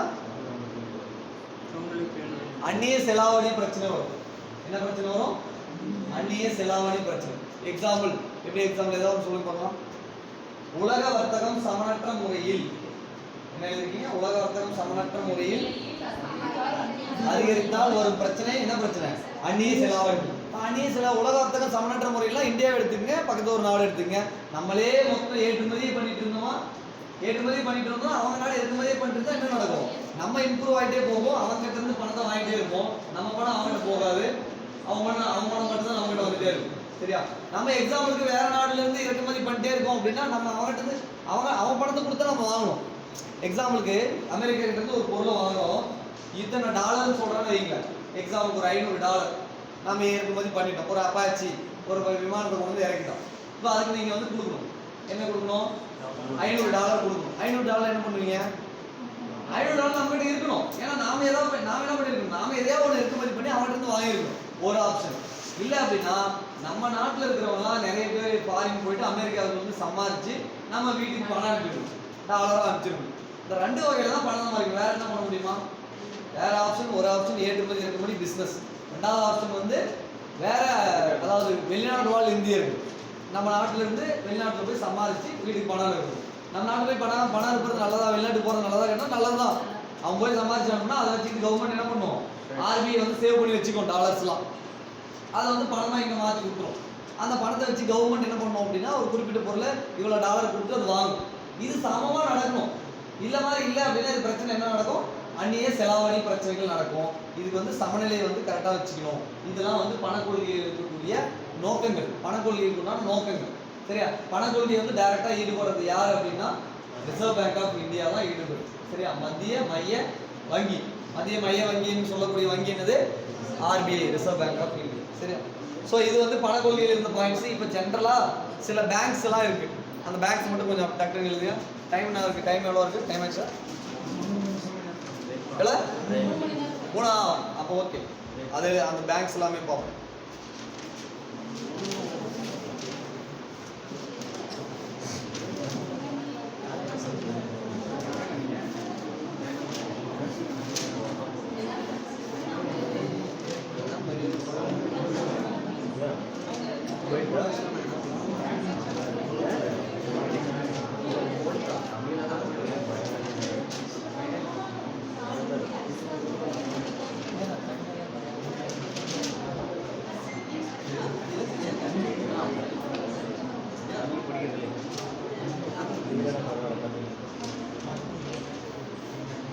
சரி, ஓகே. ஸோ இப்போ வந்து என்னென்ன பேங்க்ஸ் இருக்கோ அதெல்லாம் லைனாக சொல்லிட்டு வரேன். இயரு என்ன பேங்க்கு அப்படின்றது மட்டும். சரி, ஃபர்ஸ்ட் ஒன் வந்து RBI என்ன வருஷம், என்ன டேட்டு? ஏப்ரல் 1935. நேற்று 2 நாளைக்கு முன்னே முடிஞ்சது இல்லையா? ஏப்ரல் 1 1935. என்ன எவ்வளோ வருஷம் ஆயிருக்கு? இன்னும் எவ்வளோ யோசிக்கிறீங்க? 10 வருஷம். இந்த பக்கம் எத்தனை வருஷம், இந்த பக்கம் எத்தனை வருஷம்? எல்லாத்தையும் ஆட் பண்ணிக்கணும். ஸோ ஏப்ரல் 1 வந்தால் ஏப்ரல் ஃபுல் பற்றி யோசிக்கக்கூடாது. ஏப்ரல் 1னா ரிசர்வ் பேங்க் ஆஃப் இந்தியா பற்றி யோசிக்கணும். சரியா? இனிமேல் ஓகே. அடுத்தது எழுதிங்க. ஜூலை 1 1963. டாபிக் வந்து வங்கிகள் அப்படின்னு வராது. எல்லாமே பேங்க் தான். சரி, ஓகே. வங்கிகள் போட்டு ஹெட்டிங் கூட எழுதிக்கணும், ஒன்றும் ப்ராப்ளம். வங்கி ஏன்னா பேங்கிங்னா அது வேற ஹெட்டிங். பேங்கிங்னா ஆக்சுவலாக இதுக்கு முன்னாடி பேங்கிங் டாபிக் நடக்கும் இல்லையா? அதுதான் வங்கிகளோட டாபிக். இது வந்து இந்தியாவில் இருக்கக்கூடிய என்னென்ன பேங்க்ஸ் இருக்கு. சரி, ஓகே. வங்கிகள் போடுங்க, ஒன்றும் தப்பு இல்லை. வங்கிகள்னா ஹெட்டிங் போட்டுங்க, ஒன்றும் தப்பு இல்லை. வணிக வங்கிகள் கூட போடலாம். சரி, ஓகே. எழுதுங்க, டக்குனு வேகமாக எழுதும். ஜூலை 1 1963. ஜூலை 1 1963. அதில் என்ன பேங்க் அப்படின்னா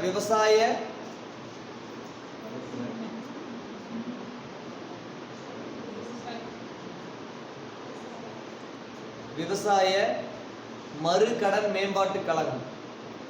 இங்கிலீஷ்ல எழுதுறீங்களா? விவசாய மறுகடன் மேம்பாட்டு கழகம். இங்கிலீஷ்ல agriculture refinance development corporation. Agriculture refinance development corporation. தமிழ்ல விவசாய மறுகடன் மேம்பாட்டு கழகம்.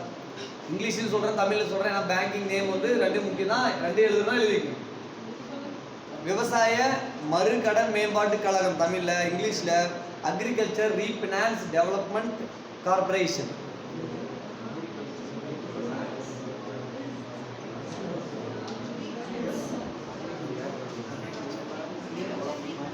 எழுதுமா? இல்ல எழுதுனா நிறைய லேட் ஆகும். நிறைய இருக்கு, நிறைய சொல்லுவோம். அதுக்காக தான்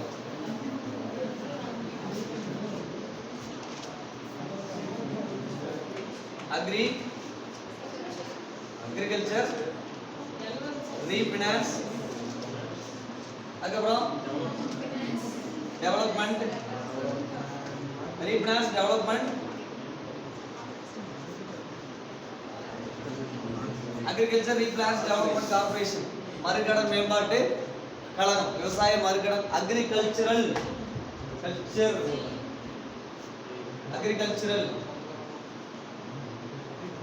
RAL agricultural refinance development corporation. சரி ஓகே, அடுத்து டோட்டலா இந்தியாவில் இருக்க எல்லா பேங்க்ஸும் சொல்றேன் நான். இந்தியாவில் பேங்க் வந்து என்னென்ன வருஷம் என்னன்னு சொல்றேன். மேக்ஸிமம் இப்போ இருக்கிறது இல்லைங்க, ஏதாவது விட்டு போனால் நம்ம அப்பப்போ ஆட் பண்ணிக்கலாம். மேக்ஸிமம் இருக்கு, எழுதிருக்கோம் ஓரளவுக்கு. அடுத்து நபார்டு, NBARD தான் நிறைய டைம் கேட்குறாங்க. NBARD நபார்டு என்ன வருஷம்? 1982. NBARD நபார்டுன்னு சொல்லுவாங்க. என்ன வருஷம்னா 1982. இங்கிலீஷில் சரி தமிழ் சொல்லிடப்பட்டு விவசாயம் மற்றும் ஊரக மேம்பாட்டிற்கான தேசிய வங்கி, விவசாயம் மற்றும் NBARD.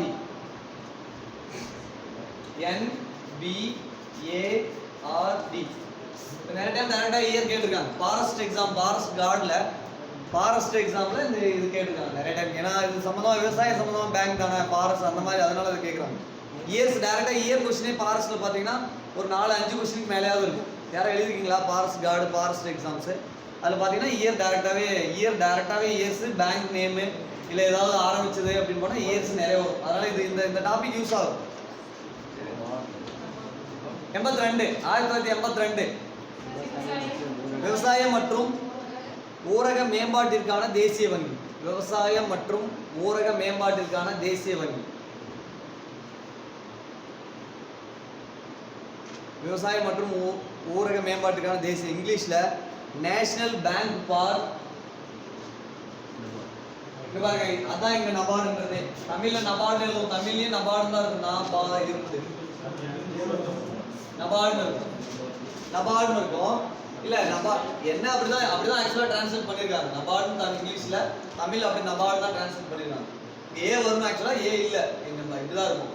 நேஷனல், அது ஏ வேணா வச்சுக்கலாம். நேஷனலுக்கு என்ன போடலாம், தப்பு இல்லை. நேஷனல், ஆனா என்ன national bank for agriculture and rural development, national bank for agriculture. இங்க ஏற்கனவே அக்ரிகல்ச்சர்லாம் எழுதியிருக்கேன், ரூரல் டெவலப்மெண்ட் ஏற்கனவே இங்க எழுதியிருக்கேன். ஏதாவது ஸ்பெல்லிங்னா டவுட்னா பாருங்க. நேஷனல் இது வந்து பேங்க், அக்ரிகல்ச்சர், ரூரல் டெவலப்மெண்ட். அதாவது வார்த்தைக்கு ஒவ்வொரு எழுத்துல ஃபர்ஸ்ட் லெட்டர் எடுத்து நபார்டு அப்படின்னு போட்டிருக்காங்க. தமிழ்லயும் நபார்டு அப்படின்னு சில டைம் தமிழ்ல டேரக்டா நபார்டு டிரான்ஸ்லேட் பண்ணுவோம். அந்த பேங்க் ஆரம்பிக்கப்பட்ட வருஷம் 82. அடுத்து RRB. டேட் வேணாமா, எக்ஸாக்டா டேட் வேணாம், இயர் போதும், டேட் வேணும். RRB டேட்லாம் நீங்களாம் உட்காந்து டேட்லாம் மனப்பாடம் பண்ணிட்டு இருக்காங்க. எந்த பேங்க்குமே அப்படிலாம் கொஸ்டின்ஸ்லாம் வராது. அது அப்போ அந்த அளவுக்குலாம் யோசிக்காது. இயர் படிக்கிறதே தப்பு தான். ஆக்சுவலா இயர் படிக்கிறதே தப்பு தான். சரி வேற வழி இல்லாமல் ஒவ்வொன்றும் படிக்கிறோம். இயர் படிக்கிறதே இயரை வந்து மனப்பாடம் பண்ணிலாம் வைக்கக்கூடாது. சில டைம் பொறுத்துக்கலாம் டேரெக்டாக கேட்டுறாங்க டிஎன்பிசி, அதனால அவாய்ட் பண்ண முடியாதனால நம்ம படிக்கிறோம். சரி அடுத்து RRB, ரீஜனல் ரூரல் பேங்க். RRBன்னா ரயில்வே ரெக்ரூட்மெண்ட் போர்டு இல்லை, ரீஜனல் ரூரல் பேங்க். ரீஜனல்னா வட்டார, RRB ரீஜனல்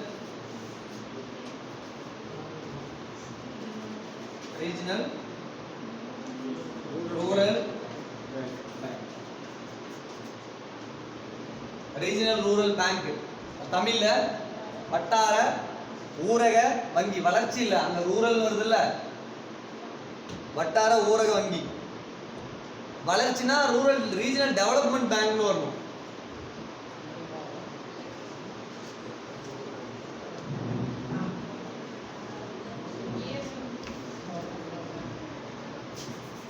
GIONAL மாத்திரு, regional NAL regional, regional rural bank. வருஷம் 1975. வட்டார ஊரக வங்கி.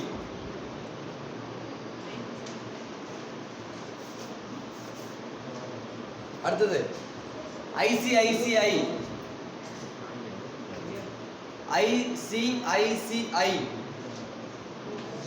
இது 1975 RRB. அடுத்து ICICI industrial credit and investment corporation of India. ஒரு ஐடி சொல்றான், எழுத முடியுமா? எழுதுடா. Industrial credit. ஐசிஐசிஐ பேங்க் பார்த்துருப்பீங்களா? ஐசிஐசிஐ ஐசிஐசிஐ ஃபர்ஸ்ட் ஐக்கு இண்டஸ்ட்ரியல், அடுத்தது கிரெடிட், இண்டஸ்ட்ரியல் கிரெடிட், அடுத்த I investment, industrial credit investment, அடுத்தது கார்ப்பரேஷன் ஆர்ஏ கார்ப்பரேஷன் ஆஃப், அடுத்தது வந்து India industrial credit and investment corporation of India.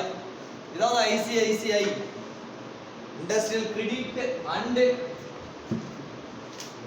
Industrial credit and investment corporation of India.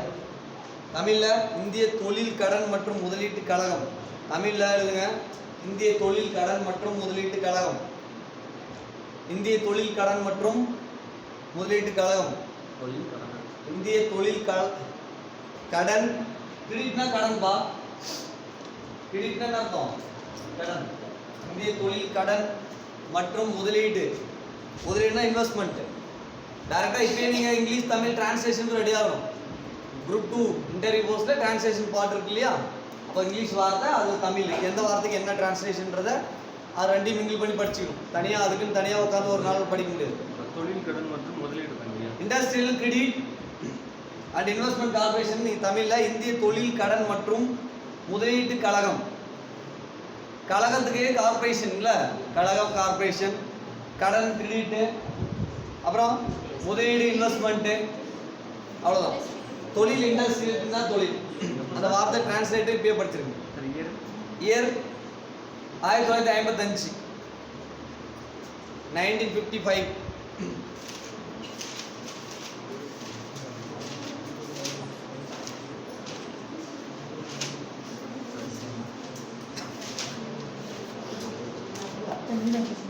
அடுத்து next என்ன?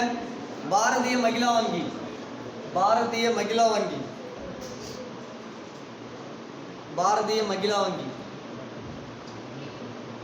தோற்றம், அதாவது ஆரம்பிக்கப்பட்ட டேட்டு நவம்பர் 19 2013. சிலது டேட் சொல்லுவேன், சிலது டேட் இல்லாத விட்டுருங்க. இது டேட்டு தேவையில்ல தான். நவம்பர் 19 2013. நவம்பர் 19 2013. சரியா? ஸோ இது எதுக்காக அப்படின்னு கேள்விங்க. பெண்களுக்காக பிரத்யேகமாக தொடங்கப்பட்ட வங்கி பாரதிய மகிழா வங்கி. பெண்களுக்காக பிரத்யேகமாக தொடங்கப்பட்ட வங்கி. இப்ப இந்த பேங்க் இருக்கா? இந்த பேங்க் இப்ப இருக்கா? மகிழா வங்கின்னு தனியா இருக்கா? மகிழா வங்கி என்று தனி பேங்க் இருக்கா? இல்ல. மகிழா வங்கின்றது வந்து இல்ல, மெர்ஜ் பண்ணிட்டாங்க. எஸ்பிஐ கூட தனியாவே மெர்ஜ் பண்ணிட்டாங்க. எஸ்பிஐ உடன் வந்து இடிச்சிட்டாங்க. சரியா? ஸோ அடுத்த இது வரைக்கும் என்னென்ன கொஸ்டின் கேட்டிருக்கேன்னா, யூரோப்பியன் யூனியன்ல என்னென்ன யாரா இருக்கான்னு கேட்டிருக்கேன். அடுத்த கொஸ்டின் என்ன கேட்டேன்?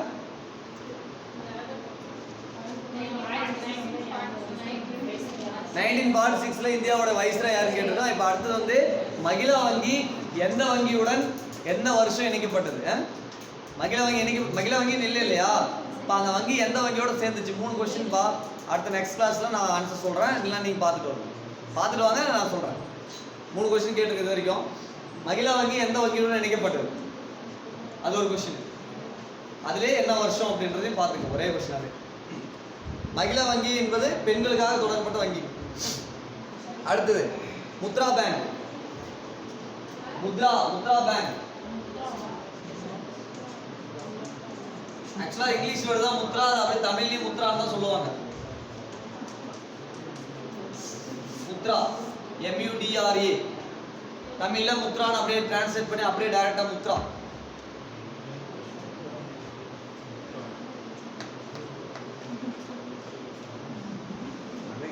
இங்கிலீஷ் எழுதுங்க.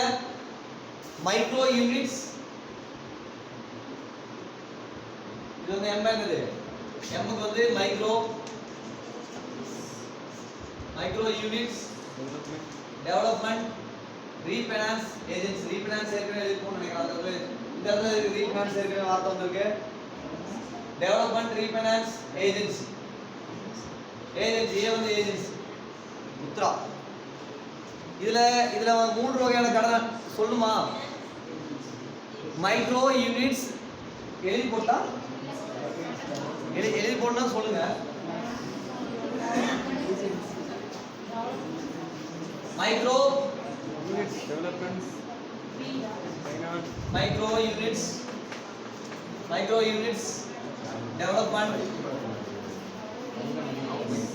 Micro units development refinance agency.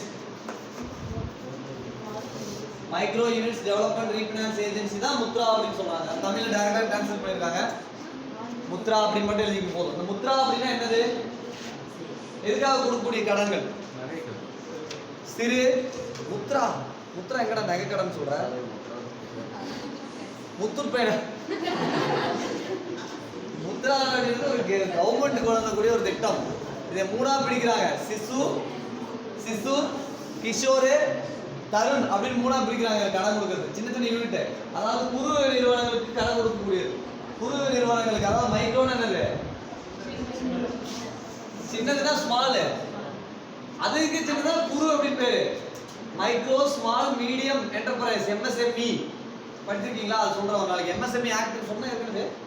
MSME அப்படின்னு ஒரு சட்டம் இருக்குப்பா. MSME அப்படின்னா அதாவது மைக்ரோ ஸ்மால் மீடியம், குறு சிறு நடுத்தர நிறுவனங்கள் அப்படின்னு அர்த்தம். மூணு வார்த்தை இருக்கு. குறு சிறு நடுத்தர. Micro small medium enterprise act அப்படின்னு தனியாக இருக்கு. MSME act. எந்தெந்த தொழிலாம் குறு நிறுவனம், எந்தெந்த தொழிலாம் சிறு நிறுவனம், எந்தெந்த தொழிலாம் மீடியம் வந்து எந்தெந்த தொழிலாம் பெரிய நிறுவனம் அப்படின்னு பிரிக்கிறாங்க சில கேட்டகரியை வச்சு. அது வந்து வேணா நாளைக்கு நான் சொல்றேன். ஒரு டேபிள் கவர் போட்டு ஒரு அமௌண்ட், இந்த அமௌண்ட் இருந்தால் அது சிறு நிறுவனம், இந்த இவ்வளோ ரேஞ்ச் இருந்தால் அது வந்து ஸ்மால் நிறுவனம், இதுதான் மீடியம். இது கொஸ்டின் கண்டிப்பாக இந்த ஏரியாவிலேருந்து வரும். ஏன்னா அது கேட்டிருக்காங்க. வேற அந்த IB அந்த எக்ஸாம்ஸ் கேட்டிருக்காங்க. கிளாரிஃபிகேஷன் கொடுக்கணும். எந்த எக்ஸாம் வந்து எந்த இது வந்து சின்னது அப்படின்னு. இது வந்து குறு நிறுவனங்களுக்கு கொடுக்கக்கூடியது. மைக்ரோ அப்படின்றது குறு நிறுவனங்களுக்கு கொடுக்கக்கூடிய, அதாவது குறு நிறுவனங்களுக்கு முன்னேற்றத்துக்காக கொடுக்கக்கூடிய ரீஃபைனான்ஸ் கடன் கொடுக்கக்கூடிய ஒரு ஏஜென்சி, கழகம். சரியா? தமிழ்ல வேணா எப்படி ட்ரான்ஸ்லேட் பண்றீங்க அப்படியே எழுதிங்க. குறு நிறுவனங்களுக்கு குறு நிறுவன கடன் வழங்கும் கழகம் எழுதிக்கோங்க. ஆக்சுவலாக முத்ரான்னு தமிழ்லேயே ட்ரான்ஸ்லேட் பண்ணி தான் இருக்கும். உங்களுக்கு இது மாதிரிலாம் கொடுக்க மாட்டாங்க. தமிழ் நீங்கள் கொஸ்டின் பேப்பர் எடுத்து பார்த்தீங்கன்னா முத்ரானே இருக்கும். TNPSC கொஸ்டின் முத்ராவிலேருந்து கொஸ்டின் வந்திருக்கு. முத்ராவில் எத்தனை வகையான கடன் அழைக்கப்படுகிறது கொஸ்டின் இருக்கு. நீங்கள் என்ன பழைய கொஸ்டின் பாருங்க. குறு நிறுவனங்களுக்கு குறு நிறுவனங்கள் முன்னேற்ற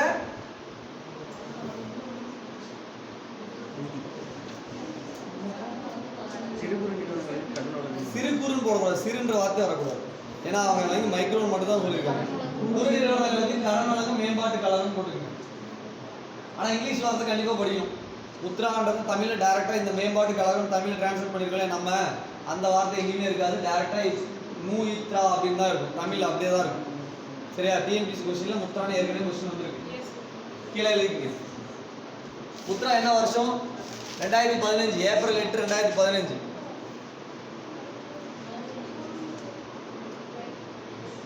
கீழே எழுதிங்க. ஏப்ரல் 8 2015. ஸோ இதில் வந்து மூன்று வகையாக கடன் அளிக்கிறார்கள். மூன்று வகையாக கடன் அளிக்கிறார்கள். அதில் வந்து ஃபர்ஸ்ட்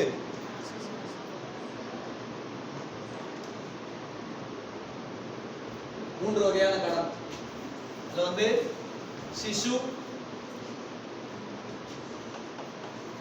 சிசு, ரெண்டாவது வந்து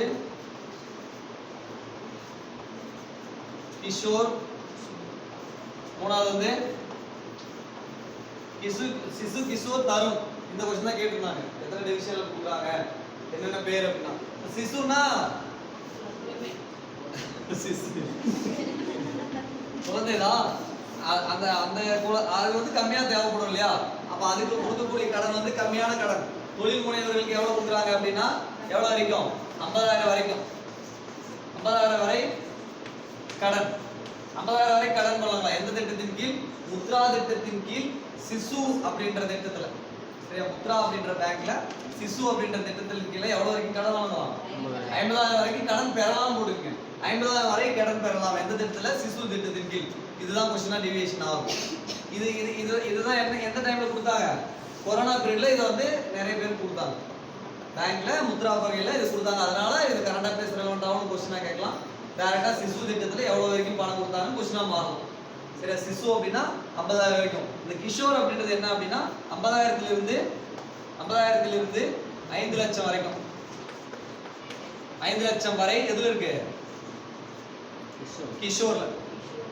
அடுத்தது தருண். தருண் வந்து 5 லட்சம் 5 லட்சம் முதல் 10 லட்சம் வரைக்கும். 5 லட்சம் முதல் 10 லட்சம் வரை வந்து தருண்ல வந்து கடன் வந்து பெறலாம். யாரு? நம்ம அந்த தொழில் பண்றவங்க. நீங்க ஏதாவது ஒரு குறு தொழில் பண்றீங்க அப்படின்னா நம்ம பேங்க்ல போயிட்டு என்ன பண்ணலாம்? இந்த மாதிரி கடன் வாங்கலாம். முத்ரா ஸ்கீம்ல முத்ரா வந்து எல்லா பேங்க்லயும் லிங்க் பண்ணி வச்சிருப்பாங்க. முத்ரான்னு தனி பேங்க் மாதிரி வச்சுக்கிட்டு முத்ரான்லாம் இருக்க மாட்டாங்க. முத்ரான்றது ஒரு ஸ்கீம், ஒரு ஏஜென்சி, ஒரு கழகம். அவங்க வந்து பேங்க்கோட லிங்க் வச்சுட்டு நீங்கள் முத்ராவில் இவங்க வந்து இந்த ஏரியாவில் குறு தொழில் பண்ணுறாங்க, அவங்க முத்ரா திட்டத்தின் கீழே அப்ளை பண்ணுவோம், நம்ம அந்த பேங்க்கில் வாங்கணும். அப்படி முத்ரானா தனி பேங்காக இருக்காது, அங்கே வந்து அப்படி உட்காந்துருப்பாங்க, அந்த மாதிரி கிடையாது. நீங்கள் உங்கள் ஊர் பேங்க்கில் முத்ரா திட்டத்தின் கீழ் லோன் அப்ளை பண்ணுவோம். கிஷோர் சிசு திட்டத்தின் கீழே எனக்கு 50,000 கொடுங்க, நான் சின்ன தொழில் பண்ணிட்டு இருக்கேன் ஊரில். அப்போ எந்த அப்ளை பண்ணுறப்ப அப்ளிகேஷன் ஃபார்ம் ஃபில் பண்ணி நீங்கள் இந்த மாதிரி அப்ளிகேஷன் லோன் கேட்கும். 3 வகையான திட்டம் என்னது? சிசு, கிஷோரு, தருண். 50,000, 5 லட்சம், அந்த வேரியேஷன்ஸும் பார்த்துக்கணும். 50 வரைக்கும், 50லேருந்து 5 லட்சம், 5 லட்சத்துலேருந்து 10 லட்சம் வரைக்கும் 3 திட்டங்கள் இருக்கு. அந்த பேங்க் வந்து முத்ரா திட்டம், பிளான் வந்து முத்ரா. சரி, அடுத்தது கீழே அடுத்த பையனுங்க.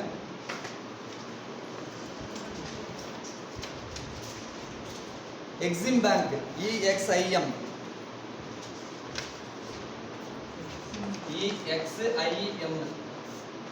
EXIM bank.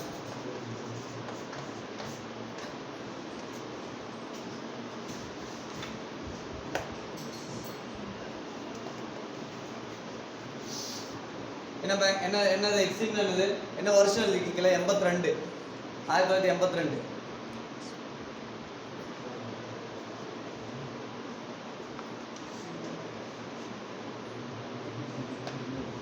எக்ஸ்க்கு என்னது சொல்லுங்க. இந்த பேங்க் என்ன பண்ணும்? இது பார்த்தோன்னே யாருக்காவது ஏதாவது படிச்சு மாதிரி? Very good. யாரும் சொல்றீங்க? எக்ஸிம் பேங்க் எதுக்காக சொன்னீங்க? கரெக்ட் தான். Very good. Export and import, ஏற்றுமதி இறக்குமதிக்கான வணிக வங்கி, அவ்வளவுதான். EX எக்ஸ்போர்ட் அண்ட் I வந்து என்னது? Import. Export and import bank தான். ஸோ அதுதான் எக்ஸிம் பேங்க். என்ன வருஷம்? 1982. தமிழ் எழுதிங்க. ஏற்றுமதி மற்றும் இறக்குமதிகளுக்கு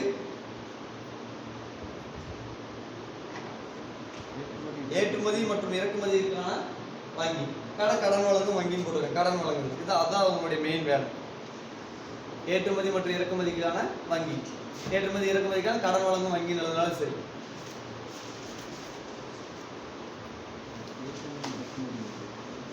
எக்ஸிம் பேங்க். ஸோ நபார்டு எக்ஸிம்னு 2 டைம் கேட்டிருக்காங்க. நபார்டு கேட்டிருக்காங்க, எக்ஸிம் கேட்டிருக்காங்க. டைரக்டாகவே கொஸ்டின்ல என்ன வருஷம்னு கேட்டிருக்காங்க.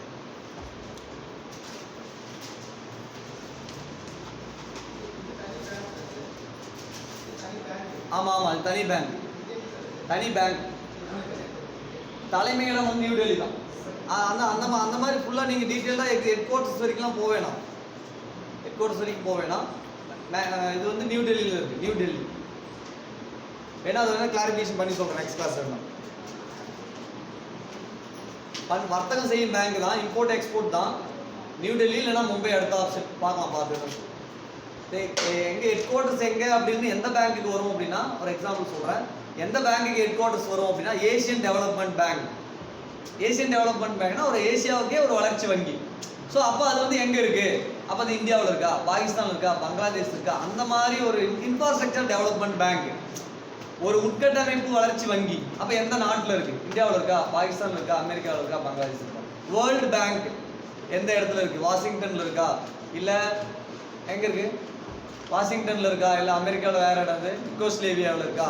ஸோ அந்த மாதிரி ஒவ்வொரு இடம் ஹெட்டிங்காக இருக்கக்கூடிய இடத்த கொடுத்துட்டு அதனுடைய ஹெட் குவார்ட்டர்ஸ் கேட்டிருக்காங்க. வேர்ல்டு பேங்க் ஹெட் குவார்ட்டர்ஸையும் கேட்டிருக்காங்க.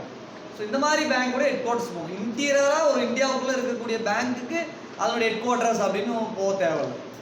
அது தேவையில்லாமல் நமக்கு சிரமம் தான். ஆனால் மேஜர் வங்கி போகணும், கம்பல்சரி போகணும். வேர்ல்டு பேங்க்கு, ஏஷியன் டெவலப்மெண்ட் பேங்க்கு, இன்ஃப்ராஸ்ட்ரக்சர் டெவலப்மெண்ட் பேங்க்கு, அந்த மாதிரி இருக்கிறதெல்லாம் போகணும். IMF அந்த மாதிரி இருக்கிறதெல்லாம் எங்கெங்கே இருக்குன்னு தெரிஞ்சுக்கணும். அது பார்த்துக்கலாம். சரி, அடுத்து கூட்டுறவு வங்கிகள். ஆமாம், கூட்டுறவு வங்கினா கொஞ்சம் டேட்டா இருக்குது. அது பாக்ஸ் மாதிரி கொடுத்துருந்தாங்க, எழுதியிருக்கேன். ஒரு 5 பாயிண்ட் மேலே இருக்குது. அதை எழுதிக்கிங்க மொத்தமாக. கூட்டுறவு கோஆபரேட்டிவ் பேங்க்ஸ், கூட்டுறவு வங்கிகள்.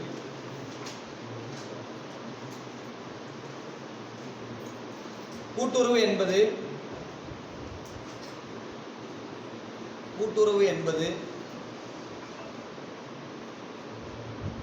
கோஆபரேட்டிவ் எழுதிடுறேன்.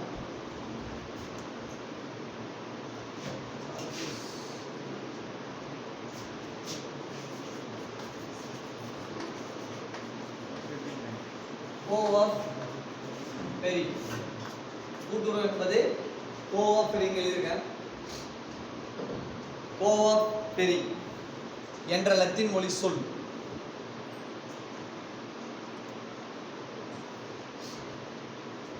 கூட்டுறவுன்றது என்ன மொழி சொல் அப்படின்னா லத்தீன் மொழி சொல்லு. அது என்ன அப்படின்னா கோஆபரேட்டிவ். இது ஸ்கூல் புக்கில் இருந்த டேட்டா தான். கூட்டுறவின் தந்தை Robert oven.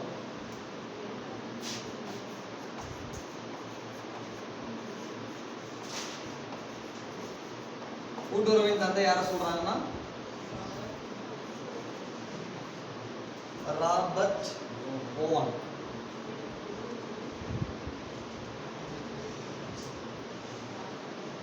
Robert oven. Third point, 1901 third point எழுதுங்க. 1901 கர்சன் பிறப்பு காலத்தில் கூட்டுறவு சட்டம் இயற்றப்பட்டு 1901 கர்சன் பிரபு காலத்தில்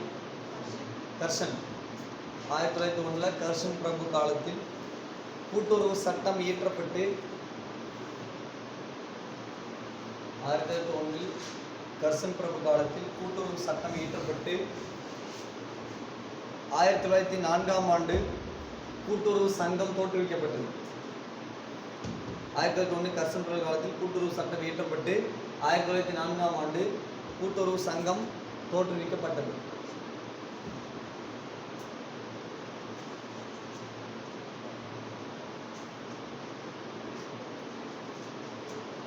நெக்ஸ்ட் தமிழ்நாட்டில் கூட்டுறவு வங்கிகள் 3 அடுக்குகளை கொண்டது. தமிழ்நாட்டில் கூட்டுறவு வங்கிகள் 3 அடுக்குகளை கொண்டது. தமிழ்நாட்டில் கூட்டுறவு வங்கிகள் 3 அடுக்கு முறைகளை கொண்டது.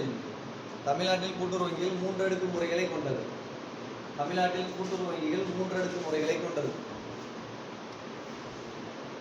பஞ்சாயத்து ராஜ் எத்தனை அடுக்கு முறை? பஞ்சாயத்து ராஜ், தமிழ்நாடோட பஞ்சாயத்து அமைப்பு சட்டம் எத்தனை அடுக்கு முறைகளை கொண்டது? பஞ்சாயத்து ராஜ்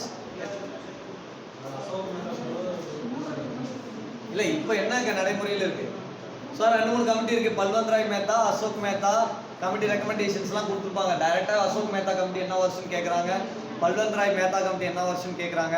அதெல்லாம் உங்களுக்கு வந்துருச்சா? டாபிக்லாம் இன்னும் வரலையா? டாபிக் வரல. So panchayat Raj 3 tier system follow பண்ணிட்டு இருக்கோம்.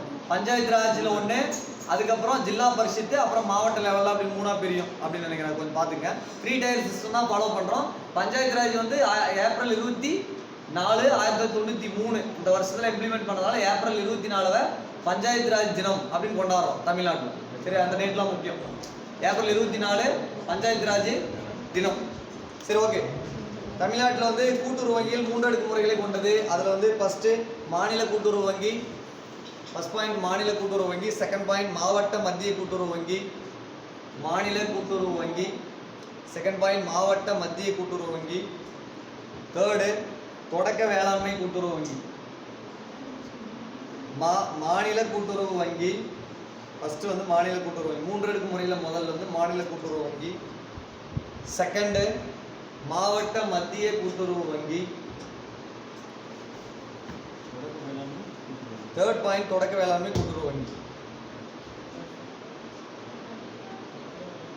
தொடக்க வேளாண்மை கூட்டுறவு நம்ம ஊர்லலாம் இருக்குல்ல வில்லேஜ்ல அது தொடக்க வேளாண்மை கூட்டுறவு வங்கி எழுதியிருப்பாங்க. அதுக்கப்புறம் மாவட்டம் அப்புறம் மாநிலம் 3 டயர் சிஸ்டமா பிரிச்சிருக்காங்க. இதை ஏன் கொடுக்குறோம்னா இது மட்டும் இத்தனை லைனா கொடுத்துருக்கோம்னா இது புக்கில் கொடுத்துருக்காங்க அதனால கொடுத்துருக்கோம். ஏன்னா கொஸ்டின் கேட்டு என்ன பண்றதுனால கொடுத்துருக்கோம். சரியா? மற்றதெல்லாம் ஏன் கொடுக்கல அப்படின்னா டேட்டா தெரிஞ்சா மட்டும் போதும் என்ன இயர் அப்படின்ற மாதிரி மட்டும் எடுத்துருக்கோம். சரியா? மோஸ்ட்லி ஸ்கூல் புக்ல இருந்து எதுவும் மிஸ் ஆகக்கூடாது அப்படின்றதுக்காக பாயிண்ட்ஸ் கொடுக்கணும். சரியா? பஞ்சாயத்து ராஜ் 1992 தான் கரெக்டு தான். 73வது அமெண்ட்மெண்ட் ஆக்ட் 1992 அது கரெக்டு தான். அமெண்ட்மெண்ட் ஆக்ட் கரெக்டாக தமிழ்நாட்டில் இம்ப்ளிமெண்ட் பண்ணதுன்னு தான் சொல்லணும். என்னது ஏப்ரல் 24 1994 93 பாருங்க செக் பண்ணுங்க. 94 கிடையாது 92ல் அமெண்ட்மெண்ட் ஆக்ட் போடுது. 73ல பஞ்சாயத்து ராஜ் ஆக்ட் 73 74வது ஆக்ட் இருக்குது நகர்பாலிகா. சரி அதை சொல்லுங்க. 73வது அமெண்ட்மெண்ட் ஆக்ட் 1992ல பஞ்சாயத்து ராஜ் வந்து கொண்டு வந்தாங்க. எத்தனாவது அட்டவணையில் சேர்க்கிறாங்க? 11வது அட்டவணையில் சேர்க்கப்பட்டது. 9வது 19A பகுதி 9A சப்டிவிஷன்ல சேர்த்திருப்பாங்க. ஆர்டிகல் 343A இருந்து 343 எது வரைக்கும் ஓ வரைக்குமா? சரி ஓகே 343 ஓல சப்டிவிஷன்ல 9A சேர்த்திருக்காங்க. சரியா? 11வது அட்டவணையில் இருக்கு. அட்டவணை 11வது அட்டவணையில் இருக்கு. 73வது அமெண்ட்மெண்ட் ஆக்ட்ல சேர்த்திருக்காங்க. அது வந்து 1993 தான். கிளியர் தான். ஒரு டைம் வேணா செக் பண்ணி. ஏப்ரல் 24 சரியா? தமிழ்நாட்டில் நடைமுறைப்படுத்தப்பட்டது 93 94 டவுட்டா இருக்கா? சரி ஓகே அதை என்ன பார்த்துக்கணும். சரி ஓகே நாளைக்கு வரப்போ அப்போ நீங்கள் தான் பார்த்து சொல்லுங்கள். ஸோ பஞ்சாயத்தில் அறிமுகப்படுத்தப்பட்ட வருடம். சரியா? வருவம்னா எனக்கும் கொஞ்சம் வருஷம் கேட்கப்போ கொஞ்சம் டவுட்டாக இருக்குது. April 24 date confirm. 93வது வருஷமா 94வது வருஷமா அப்படின்றத பாருங்க. சரியா? பஞ்சாயத்து ராஜ் கேட்டிருக்காங்க கொஸ்டின். பஞ்சாயத்து ராஜ் சம்பந்தமா கொஸ்டின் கேட்டிருக்காங்க. அசோக் மேத்தா கமிட்டி கேட்டிருக்காங்க. பல்வந்த்ராய் மேத்தா கேட்டிருக்காங்க. டேட்டும் கேட்டிருக்காங்க. 73வது அமெண்ட்மெண்ட் ஆக்ட் போன குரூப் 4 கொஸ்டின். போன குரூப் 4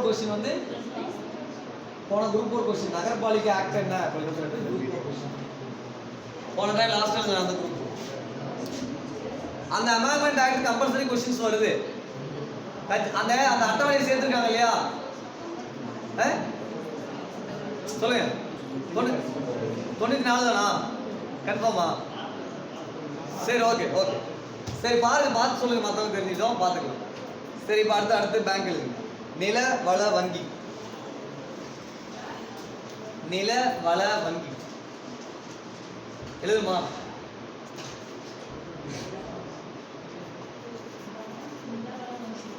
நில வள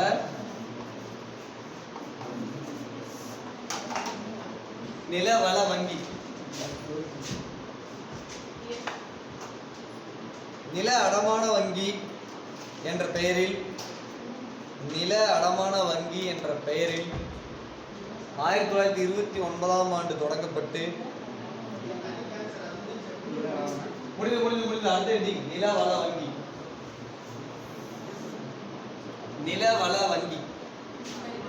என்ற பெயர். சாரி அது கீழே என்ன இருக்கு? நில அடமான வங்கி என்ற பெயரில் 1929ஆம் ஆண்டு தொடங்கப்பட்டு நில அடமான வங்கி என்ற பெயரில் 1929ஆம் ஆண்டு தொடங்கப்பட்டு 1929ஆம் ஆண்டு தொடங்கப்பட்டு 1966 ஒரு ஐட்டம் போட்டு 67 ஆண்டுகளில் 1966-67ஆம் ஆண்டுகளில் என்ன வங்கியா பெயர் மாற்றப்பட்டது? நில வங்கி என்ற பெயர் மாற்றப்பட்டது. நில வங்கி என பெயர் மாற்றம் செய்யப்பட்டது அப்படின்னு இருக்கு. ஸோ இப்போ என்ன டைமு? யாராவது டைம் பாருங்க. 3:35 ஒரு 5 மினிட்ஸ் அதை வந்து போட்டுறீங்க. அடுத்து 5 மினிட்ஸில் வந்து நான் ஒரு 5 கொஸ்டின் சொல்லுவேன். அடுத்து 5 மினிட்ஸ் கரெக்ஷன் பண்ணுறேன். ஸோ 15 மினிட்ஸ் வந்து ரிவிஷன்.